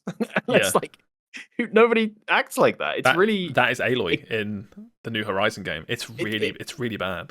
It's proper Uncanny Valley, mate. It takes me out sometimes. It's weird. You'll be playing Forbidden West, and you'll have to climb, like a cliff. You'll be like, I have to climb this cliff because blah blah's up there. It looks pretty steep. I have to be careful. And you start climbing the cliff. Oh, this cliff's really scary. Oh, I'm gonna keep going. Oh, I've just got to get to blah blah on top of the cliff. Yeah. It's like, shut up. Just fucking calm down. Just be quiet, Christ. And there is sorry, yeah, you go. This is like you have your like, BD1 with you, and everything is kind of couched in like he's talking to him, right? So you'll do something, BD1 will make a beep, and he'll be like, "Ha, yeah, buddy, I love grapple hooks," and like that's so it's better here, but it's still. Oh, it's just okay. So cool it. Swagger in chat has just put maybe that's supposed to be her thoughts. Like, I would prefer that. It's in the game, it's her talking, but I wouldn't mind just some really subtle filter over it and just being like, yeah, she's thinking this. I'd be like, okay, it doesn't change anything, but contextually, it makes more sense to me than someone just shouting at a cliff. But I wonder if they've tried that, because loads of games do. Most third-person like adventure games do this, right? And I wonder if at some point they said, well, let's make it an internal monologue, and then everyone was like, no, I don't like that. It's weird. That's really weird. Yeah, I don't like it. Because it can't be this way just because nobody's tried it, right? Yeah. It's one of those things where I don't like it, but I do understand why it's there, because there are a lot of players that need everything explained. Otherwise, they don't know. Like, there are some people that will be playing a game, and they'll get halfway up the cliff and won't know which way to go. And they need Aloy to tell them to keep climbing the cliff. Yeah. Because otherwise they get stuck. Calling me out here. Hey, if you're one of those players, then you're the problem, Steve. That's why they're there. Yeah. I get that. I just wish that there's games are starting to have like, what's the word? Difficulty sliders that go beyond just like easy, medium. You can, in fact, this game does it. You can be like, I want the combat to be harder, but I wish the parry timing was easier and stuff like that. Like, I like that. You can, that's really good. Change, and I've seen some games that are like, I just want the puzzles, or I just want the combat, or I want both, or I want both to be easy. I just want the right, like, and I like that. I think that's good. Ironically, Horizon does that really well. Ironically, yeah, exactly. But I wish there was just a slider that was like, I've played a video game before. Yeah, just shut up. Yeah. Or just like, please give the main character his like meds today, so he stops just saying every single thing that comes into his head. Because it's weird to me. I think God of War Ragnarok did the thing. We've discussed this before, but I like talking about it. It's about how any puzzle, Atreus starts describing vaguely some sort of solution 3 seconds into the puzzle. And it's because so many people, despite spending 70 quid on this game, will get to a puzzle, be like, I don't get it, and they will just stop playing. Like that's it. It's just like, well, gotta put the kids to bed or something, so I'll do that instead. And then they never play it ever again. And that's why you have to explain, because if you have a game that sells 10 million copies, 20 million copies. When you're dealing with those sorts of numbers, if even a fraction of a percentage of players stop playing because of a puzzle like that, that's thousands of people that just stop. So you have to account for everyone. And I think, like you said, the solution is just having something where it's like, okay, look, have you played a game before? Do you want our traders to tell you a solution or not? Things like that. Or just a button on the screen that's like, give a hint. Like, hey, look, I'm stuck. Yeah. What's my character? Give us a hint in game, diegetically. I think that would be cool. Uncharted was good at that. I think you'd be in an area for a bit too long. It would press square to hint, and it would aim the camera at where you were supposed to go. It wasn't because there was like a bunch of like he'd be looking through his journal, right, and you'd be trying to solve a puzzle, and then you could be like, hey, Sully, what do you think of this? And he'd be like, oh, I think you have to do X. Yeah. And you're like, oh, yeah, good shout. Actually, good shout, Drake, mate. you idiot, you got to do this. Yeah. Yeah. Thanks, Mark. Brilliant. Thanks, Mark Wahlberg. Thanks, Mark Wahlberg. But yeah, I'm not very far in. I'll probably have more to say about Jedi Survivor next week. And don't play Redfall, whatever you do. Yeah. Try to avoid Redfall if you can. Yeah. That's the thing, though. I feel like everyone telling anything, don't play Redfall. There's going to be people who are like, no, I need to play it now because I've got to see how bad it is. It's not. I was one of those people. It wasn't worth it. Yeah. It's not fun bad. It's just bad. Every single person has that at least once. Yeah. Where it's something is really bad, and you say, you know what? I'm going to go against the grain. I'm going to try it and see for myself. Oh no, it is actually really bad. It's funny. I don't ever want to. You don't want to be the guy that's like, why are you having fun? You know what I mean? Like, obviously, people have fun whatever they want. I like the Transformers movies. I recognize they are terrible movies. But you thought my Halo there's takes people so bad. like I've seen like reviews of this game where they're like, oh, everyone's just a hater, and I'm like, I don't understand this hill you're dying. You can like whatever you like, but why this game? Yeah. There's so many better games out. Literally, there's so many better games out within this month and the following months and previous months. Like, why this game? That's the issue with it, isn't it? Redfall was supposed to be the cool little fun game to tie everyone over until all the other big stuff. Yeah. And then maybe if it's really good, we'll keep playing it in the future. It's just like, no. Like, if anything, this will get completely forgotten about. Yeah. Because you have this now, all the bad press. Some people will like it. Like you say, like, props to you if you do like it. Insane people. If you do like it, that's great. But Tears of the Kingdom, Diablo 4, Street Fighter, Final Fantasy, like, there's so many big things coming out that will just, even if you're not playing them, news-wise, will completely swallow this game. Yeah. And you will never hear about Redfall again until they do some sort of content drop for some reason, at which point everyone's reply will just be, oh yeah, Redfall. Forgot about that. It's just going to be another Anthem where like they say for a while, yeah, we're dedicated to fixing this. They'll do a couple of like minor content releases. Most of it will just be bug fixes, and then like this game will quietly cease development, like probably by the end of the year. If I was a betting man, I have to. Would have been funny. They should have been like, hey, we're having a little bit of problems with Redfall. We're going to delay it a week. Release it the day before Tears of the Kingdom. Would have been swept under the rug. Well, need I remind you that Babylon's Fall is still getting another season pass drop? No, that's done, isn't it? I thought it was getting one more as a final one, even though it had like 5 players or something. Because we said how they were going to do. I'll have to double check. For some reason in my head, I feel like they were doing one more, and then they were done.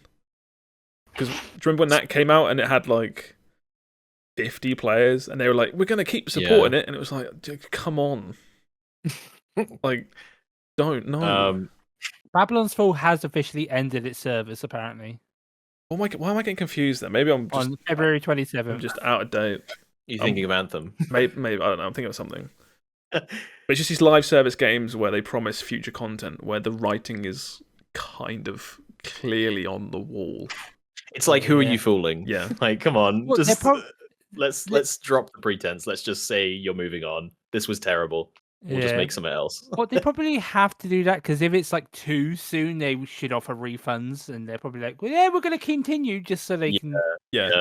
It's avoid also that. if they came out right now and said, yeah, Redfall was a massive failure, we're not going to support it, no one would play this at all. It's almost like they still want people like this is still a new game, which is supposedly supposed to be like a Game Pass. So they are still trying to. This game is on Steam. They're still trying to sell it. Yeah. Yeah. And it's a live service game. As soon as you say it's dead, it's basically in the bin. But if they say it's dead too quickly, then it becomes like you should refund people. But if they at least give it like a year or at least like half a year, I don't think they. I think there's enough. It's okay. So it's not a great game, whatever. But there's not. It's not bad enough. I feel like if they said we're not going to continue it, I don't think they'd have to refund people. I think there's enough game here that you don't have to refund people. I see what you mean. Yeah, because I don't know if this was.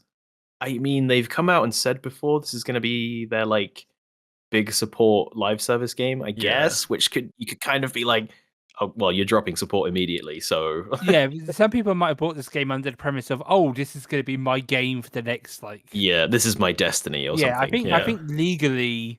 Destiny the game, not some grounds, grandiose. I don't think that's grounds for a refund. I don't think you can refund a game just because it's average. Yeah, but if they end services quickly and it was slated as like, oh, this is going to be a game that will be around for a while, and then it dies instantly, that's false. It's that's sold under false pretenses. Yeah.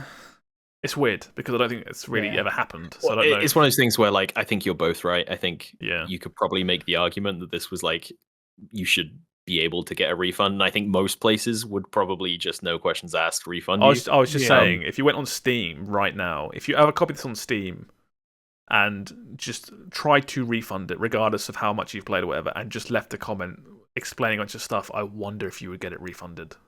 Oh, I bet you would, 100%. Yeah, I bet you would as well. Because Steam's always like, we don't refund if you played more than 2 hours or it's been 2 weeks. Blah, blah, blah. A lot of stuff. If there's controversy or something and it's a bad game and you just try and refund it and you explain, they're normally pretty okay with it. Yeah, it's like Just don't be rude to the customer support. Never be rude to customers. Customer service people are never. It's never. Don't be rude. Just don't be rude. Just don't be rude. Just don't be rude. Yeah. Just be nice. Explain. Yeah. So. Send some like and send some like nice words to the Redfall devs. Like just say, hey, sorry. Unfairly getting. Yeah. No. I dread to think what their like customer service is going through right now. This game may be average, but no one that worked on this game in terms of the creative side is stupid or bad at this kind of thing. It's game development is insanely hard. Yeah. It's not like, oh, these devs are shit. It's like, no. Usually, like 9 times out of 10, this is always a time and management issue. Because they bit off more than they could chew, or they had deadlines that they just never had a chance of hitting, or something like that. Or just bad management, just someone at the helm just leading the team in the wrong direction. Stop working on this, start working on this instead. It's like, well, that bit's not done. We're tough. Work on this bit instead. Make this, etc., etc. It's never individual devs' fault, typically. Redfall. What a fascinating story this has been. This whole saga of this game. I absolutely love it. One day there'll be an inside the Redfall development story that comes out, and it'll be awesome. It'll be no clip episode of Redfall. It'll be sick. Yes. That's going to make more money than the games did. Probably. Would be surprised. I still bet this is one of Arcane's best-selling games. By far. I bet this beats Prey. Purely by Game Pass, though. It's on Game Pass, so how do you... Or because it's the fact that because it's on Game Pass, we'll never actually know. Like they'll come out one day and be like, Redfall is the best game we've made, popularity-wise. It'll be some weird stat where it's like, this is the best Xbox release in the month of May of all time about a game in first person about vampires, and you're like, well, it doesn't mean anything, does it? Redfall is our most installed game ever. Most installed, yeah. Because I installed it. I haven't played it, but I installed it. There are tons of games like that where I install it and then it comes out and it's just bad, and I'm like, oh, okay, uninstall. Okay, well, I guess we'll get on to some news then before we wrap this up. So we've got a few news stories this week. Going from one Bethesda game to another, we've got a few news stories, but this one is just kind of tickled me a little bit. This is about Starfield. Don't know if you've heard anything else about this, but there's been some funny stuff this week about Starfield. That is a title. That is a title. If anyone can't read the title, it is Starfield will let you do drugs and have sex with a jetpack on, maybe. So there's not a whole bunch. Dreams of mine. One day. Yeah. There's obviously games before they come out get ESRB like descriptions where you have to portray what's in the game to warrant the score it's got and what things to watch out for. So this has come out and it's basically outlined. Yeah, so some of the stuff it's outlined is there's a drug in the game throughout the entire game, kind of like what's the one in Oblivion? Is it like skooma or something? You know, like how there's always skooma, like there's always drugs in Bethesda games, right? There's a drug. Edgy. There's a drug called Aurora that players can steal, sell, take, and manufacture. So there'll probably be like side quests or maybe main quests. I don't know, involving lots of drugs. Who knows? But yeah, there's also they have to. So with the reason this title is about the jetpacks and sex is they have to outline stuff in the game that's it's a bit saucy, right?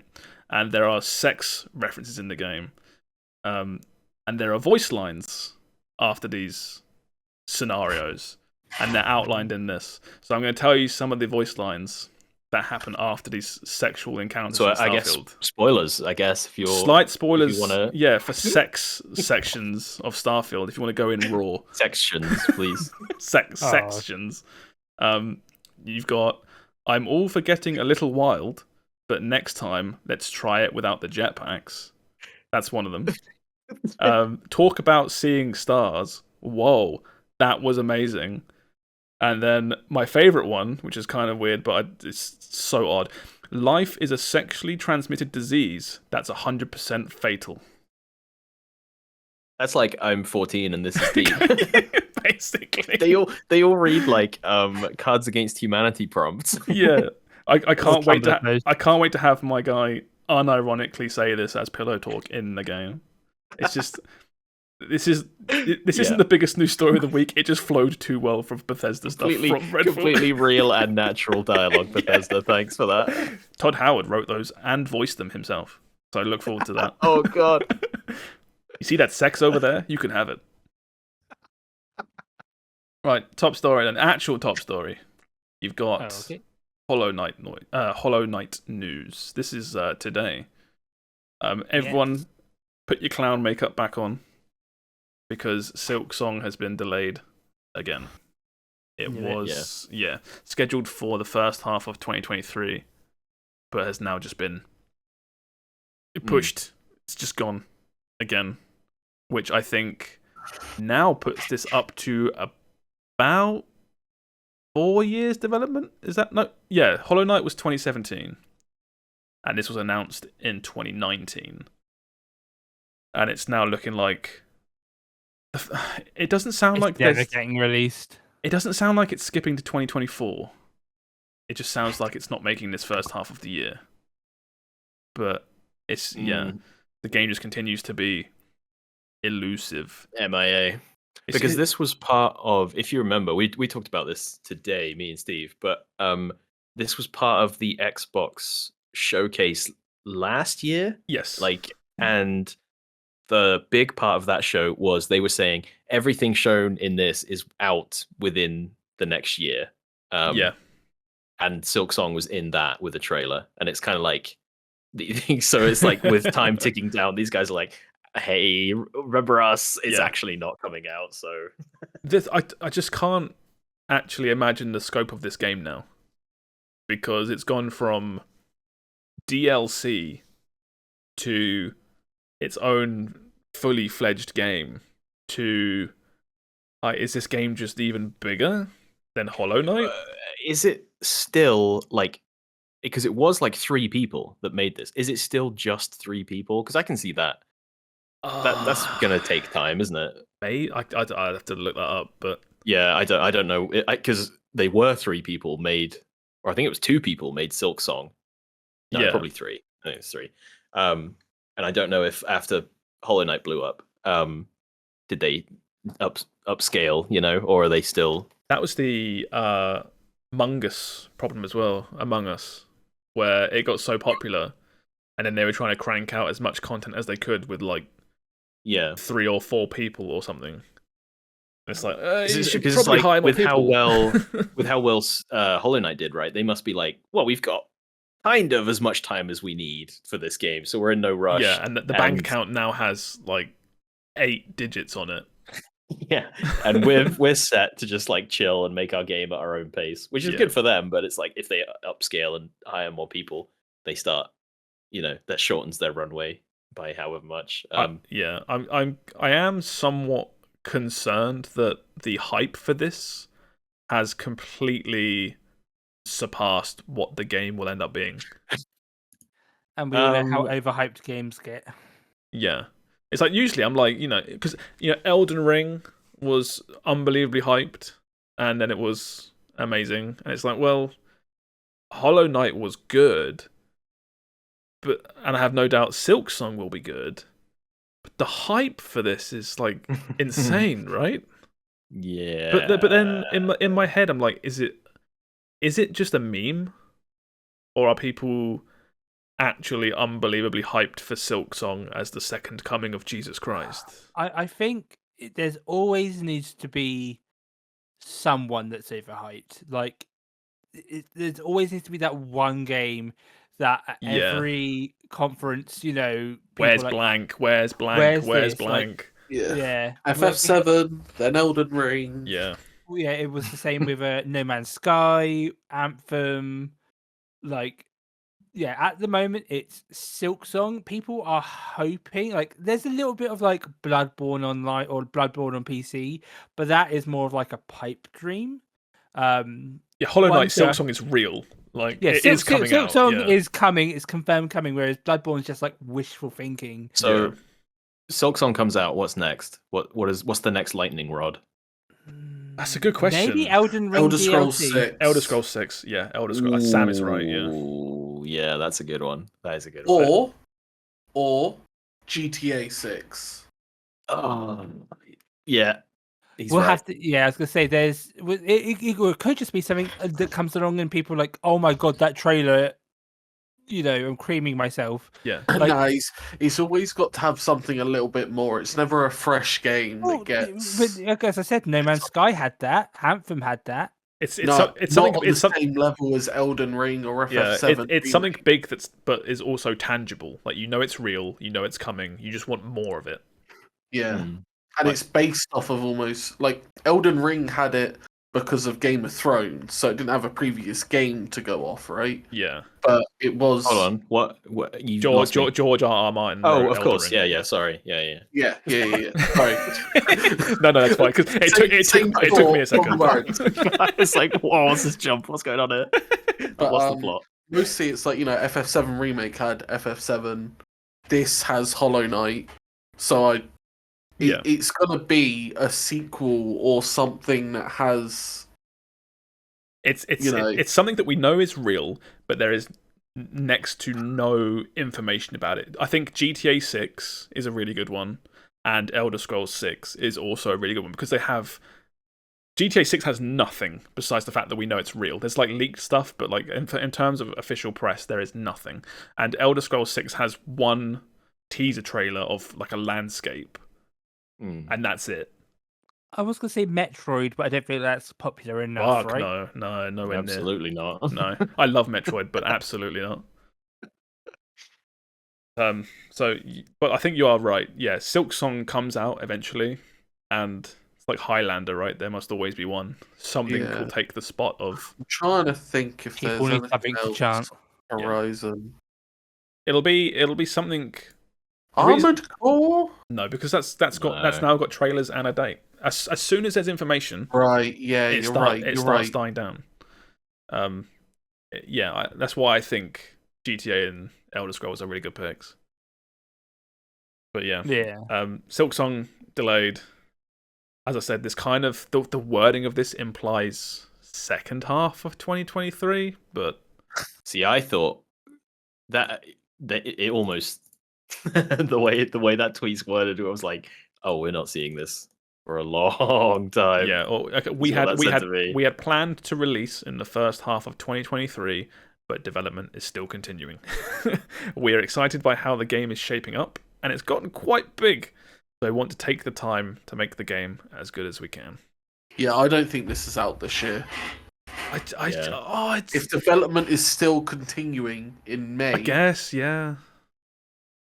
But then we can only hope. But then my brain says, like, why were they so confident originally for the first half of 2023 to then let it slip a whole year? Who knows? There's 3 of them. Maybe one of them. You keep saying that. Do we know that? Maybe one of them broke his arm. It's one of those things done. where No programming for 6 weeks. Of like, video games are hard, man. Yeah. And sometimes you bite off more than you can chew. And some people are like, well, we've bitten, so we're going to see it through to the end. Also, like you said, there's like, it's like the combination of like, they have no time pressure. They have unbelievable expectations for the sequel. And they're clearly pretty talented, and they have there's no need for them to like, we need to realistically set an end goal for this. We can just keep making. As long as we keep having ideas, we can just keep putting stuff in this game. Okay, so interesting question here. With what's just happened to Redfall, and with this obviously now having a bit of Microsoft money thrown at it with the Game Pass stuff and stuff like that, is this potentially another example of Microsoft being too hands-off with publishing? When you just let them do what they want, and it takes a little bit too long, and then Microsoft maybe should have stepped in earlier just to help out and to maybe push it along a bit. Because Microsoft seem very hands-off with everything that they're touching, right? But we know that for a fact. Oh, not for a fact, but I think they've said on record. How does Redfall release? They've said that when they've gone around and they're buying all these big companies, a lot of people's concerns is, oh my god, X is getting involved with Y. And I think they've come out and said a lot of time, like, we're just letting them do their thing. Yeah. And then sometimes their thing takes too long and might not be what players are envisioning. I don't want to be devil's advocate and say Silksong's going to be shit, but I don't know. It seems like such a big time slip. Yeah, but that's fine. Yeah, honestly, it's fine. You have to just wait and see. Like, it's nothing you can do except for waiting, right? I'm just trying to look at this from all angles. I see what you're saying. Is a firm release, or not a firm, but like, hey, this is going to be out in the next couple months. Hey, this might not be out this year. Like, is that because something is wrong, or just because that's how that studio works? Well, it's like, we're slipping to, we can't make that 2023 date. We need more time. And then these companies or Microsoft, if they've got investment in this, instead of being like, okay, take as long as you need, instead being like, actually, what can we do to help you to make the dates that you needed? But looking at it from the other side, maybe they're like, maybe Microsoft, it's saying Microsoft's involvement. Maybe Microsoft's like, we've just had a bad launch with Redfall. We need this launch to go well. Make sure you have extra time to make sure it goes smoothly. Yeah, maybe it's the opposite. Like Microsoft pushing for this to come out within their 1 year window or whatever, and then Redfall comes out, bombs, and they're like, "Hey, Silksong guys, whatever you want. Just you need more money, we got you. Just make sure this is fucking good." The irony of just at that point, Silksong is just cursed, right? It's like everyone is so excited. It's like Redfall is bad. Somehow that delays Silksong. Oh my god! Look at what's that? Starfield. Starfield is bad. We never see Silksong. Yeah, Silksong is. Every bad Microsoft game that comes out, Silksong gets delayed another 6 months. Just never comes out. Tears of the Kingdom is game of the year. Delay Silksong. Redfall's bad. Delay Silksong. Just everything delays Silksong. It's some kind of butterfly effect. Yeah. All right, there are a couple more stories, but we won't really go through them because they're kind of small ones anyway, and we'll let Steve do his upcoming games. But a couple of news stories very, very quickly. You had Private Division working with Game Freak teaming up for a new IP called Project Bloom. This is interesting, but it is literally so early. There is not a lot to really say. Well, you say that, like, Game Freak have released games. I think they released one called Pocket Jockey, and there was another one called, like, Town or something. Yeah, they've done a handful of weird games on their own, haven't they? Yeah, they do sometimes just, like, weird little side games. So I wouldn't be like, oh, Pokemon, you know. It might just be like a weird little side game. Yeah, it's not Pokemon at all. It's just like another... Or something on the scale of Pokemon, you know. But yeah, that's aiming for 2026, and there's one sort of key art screenshot, which is this one here. Looks quite nice. Looks nice enough. Very, very nice. Had that one there. You had open beta for Street Fighter 6 has been announced. That's coming on May 19th. This is the online beta. Yes, the demo is out now that anyone can play on both consoles, Xbox and PlayStation, and on Steam. That's the single player demo. Check that out if you want to see what the story mode's like and just get a general feel for the game. And make your character. Make a character, have a look at that. This is the open beta for the multiplayer. So this is May 19th to May 21st. It's over a weekend. It's going to have the same 8 characters as the closed beta. And it's just a stress test, I imagine, for the servers to make sure it's all okay. If you want a good idea to see if you would enjoy a game like this without dropping full price for it, this is a great time to have a look. Because fighting games are such a hard sell to most people, and they don't get online demos. Just not a thing that really happens. So have a look at this if you're interested. This will be a good time to have a look, I think. So yeah, that one.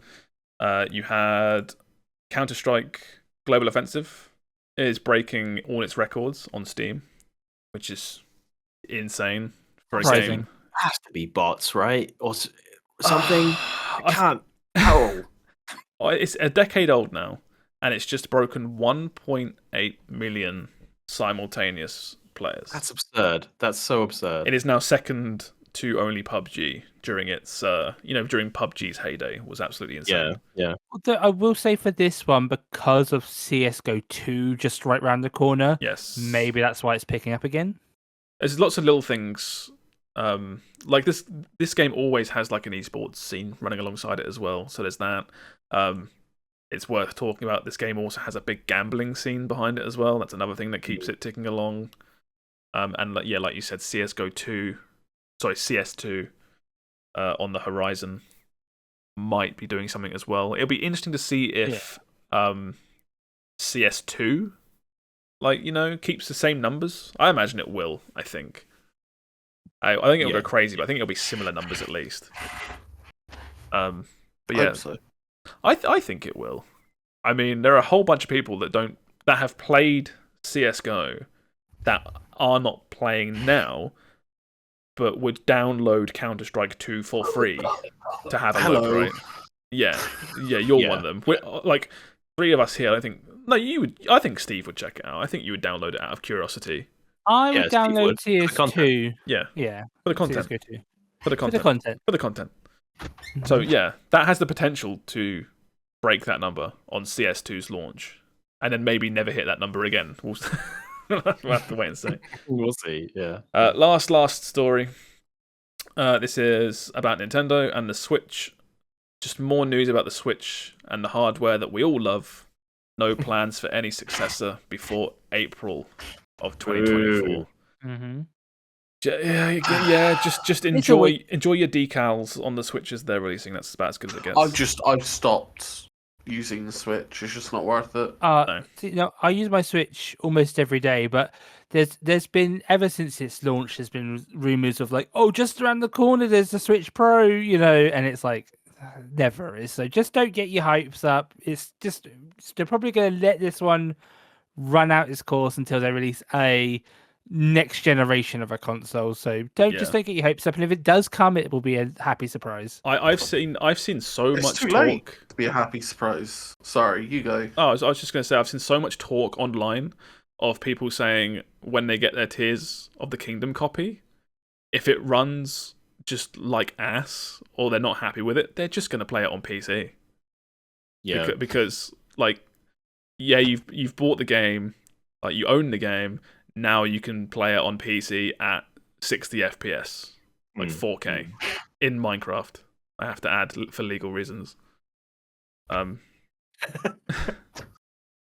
like I feel like I haven't really seen that kind of conversation before because so many games have had better running PC versions on emulator. Like it's not a secret. Like most games run really well on PC emulators.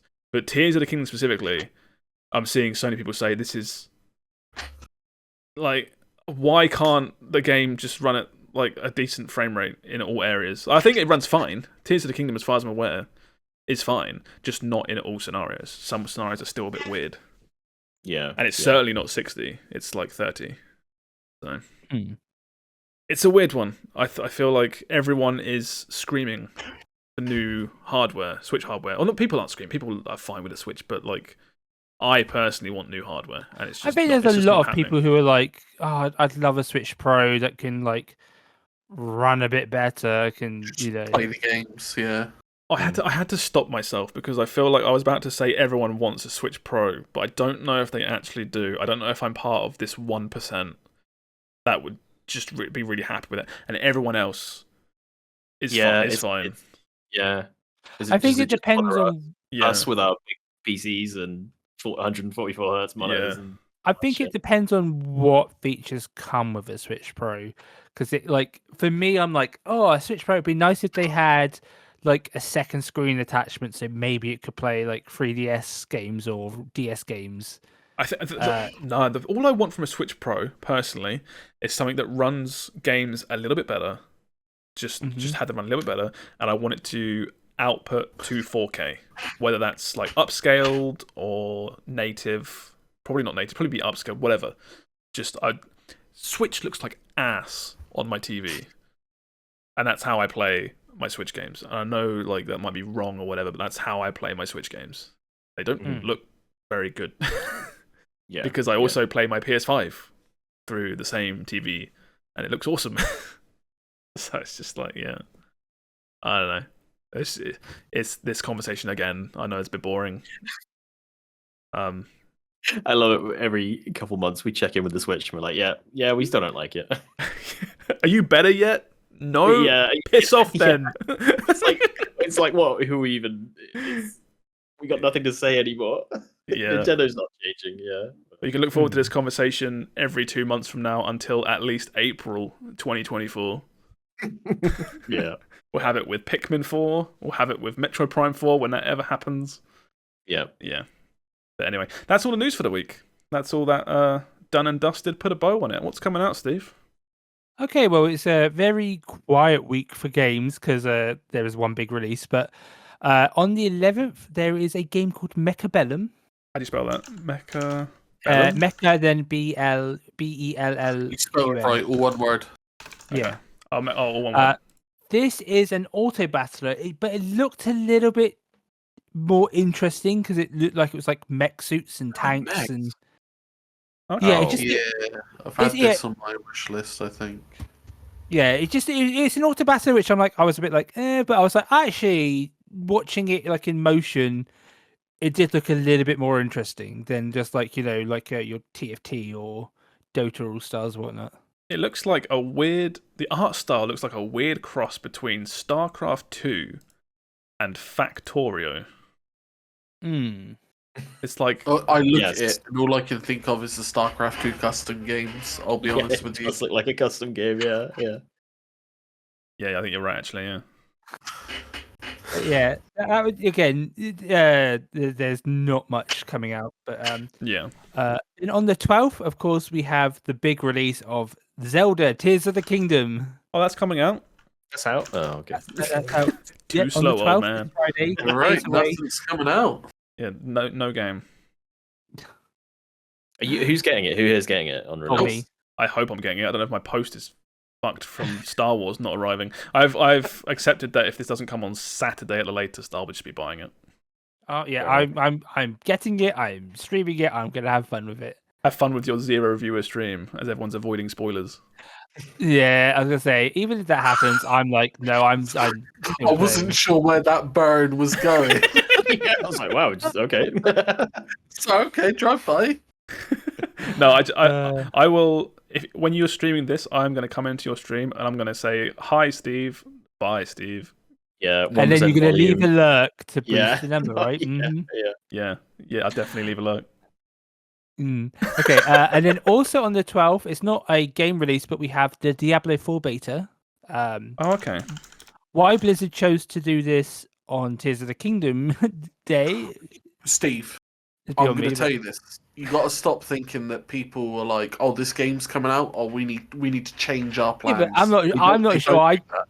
I just think like they could have done it like this whole week has been like kind of quiet. They could have done it during the week. Diablo 4 players do like 90%, not even higher, 95% of Diablo 4 players do not play Zelda and vice versa. I don't know about that. I feel like Zelda's popular enough to where there's a lot of be a crossover. But yeah, they're doing this beta for the weekend. It's the same as the previous beta. There are changes, but if you get to level 20 and defeat the world boss, you get a special thing permanently. So someone said, I think on your Discord, about how this beta is supposed to be harder than the first beta, and there's like less gear or something. Apparently, they boosted the gear drop rates in the previous beta, and they have lowered them to what they will be on live for this beta. Okay. So, yeah. And apparently, So I heard, you have to kill the world boss to get some loot for the main game or something. But yeah, the world boss is level 25, level cap is 20, and now loot drops are normal. It might not be as easy. The world boss, level 20. the world boss is hard as well, and it will like in the last beta, it was only up 4 times at certain times. Yeah. So just be aware of that if you are wanting that reward. Surely they're going to scale the world boss down, so the level cap will be 20 this time. Who knows? Someone said it was 25, but okay. It was 25 previously. Oh, okay. So you're saying it? Okay. Yeah. Gotcha. Okay, and then we jump from the 12th to the 16th for a few releases. On the 16th, we have the V Rising update, The Secrets of Gloomrot. Can't wait to check this out Cool. at some point. Yeah, I mean, I literally just came off of V Rising base game. I'm up for more of this, absolutely. I might look into renting another server for this and put it up. Yeah, that would be cool. That would be fun. Do you know what's coming? Do you know what's coming with this, Steve? I have no idea. I just saw V Rising update. I was like, oh, this will be big. One of the cool new things is castles being multi-level. Yes, Ooh, I saw some insane looking stuff in the trailer. Yeah, because in the original game, which again we've just been playing, we went on. I say we, it was Laura, my partner, and I. We were watching lots of trailers of people's like walkthroughs of their castles. Yeah. There's so many. They're so good. Those videos. It's just people showing off their cool shit, and you can see how much people were hampered by it all having to be one level. So I can't wait to see these like massive castles that go up lots of floors. Because it's not just 2 floors. I'm pretty sure it's now multiple floors. So you can have massive castles that go. Oh, I can't wait. Sounds so cool. Mm-hmm. And yeah, like 13 new bosses. I think new part of the map. The original map has been moved around a bit and rejigged. It's just lots of cool stuff here, I think. And it's also been, I know I've just played it recently, but for most people, it's been a very long time since this first came out. It's been like, not quite a year, but it's not far off, I don't think. It's like 8 months or something. I feel like people are ready for some more. Yes, I think V Rising. Yeah. So. Also on the 16th, we have a game called Castle of Alchemists. This game is a hybrid tower defense / action game. Mostly I put this on here because everyone's been playing Bloons recently. I was like, oh, it looks kind of like cool pixel style. Tower defense where you can set up traps. You can then you go around and help kill the enemies with your own character. That guy's absolutely hench. You see that in the trailer? Dude's huge. I was gonna say, usually I'm like, oh, it'd be like, oh, another tower defense game, but the pixel art in this game looks like they put like a lot of effort into it. So yeah, it looks like I can't think of the word for it. I don't think it's like rotoing, but you know when it's like that, there's obviously like an original art piece, and they've kind of pixelized, not copied or traced, but it's like heavily referenced. I feel like what Dead Cells did. Like Dead Cells, yeah, almost like like the original Mortal Kombat and stuff, where it's like here are the people, but now we've kind of pixelized them. And I'm then starting to fall out of love with pixel art. I don't know. Oh, you had enough. Yeah, I really don't know. You play one F1 manager with all its nice lighting and 3D, and you're just done with That's pixel art. That's it. yeah, and then there's one more game that this one looks kind of weirdly interesting. It's called Greed Ventory. This is a game that your mouse cursor is actually very important. Like, you use your mouse cursor to attack and to block enemy projectiles and stuff. Cool. I like that. Yeah, it looked very kind of unique. Like, it's side scrolling. It looked a bit JRPG-ish, but not, because like you have to use your mouse sword to attack, and then you can switch to a shield to block enemy projectiles from hitting your character and stuff. It just looked a little bit like. Oh, I don't know if I like this art.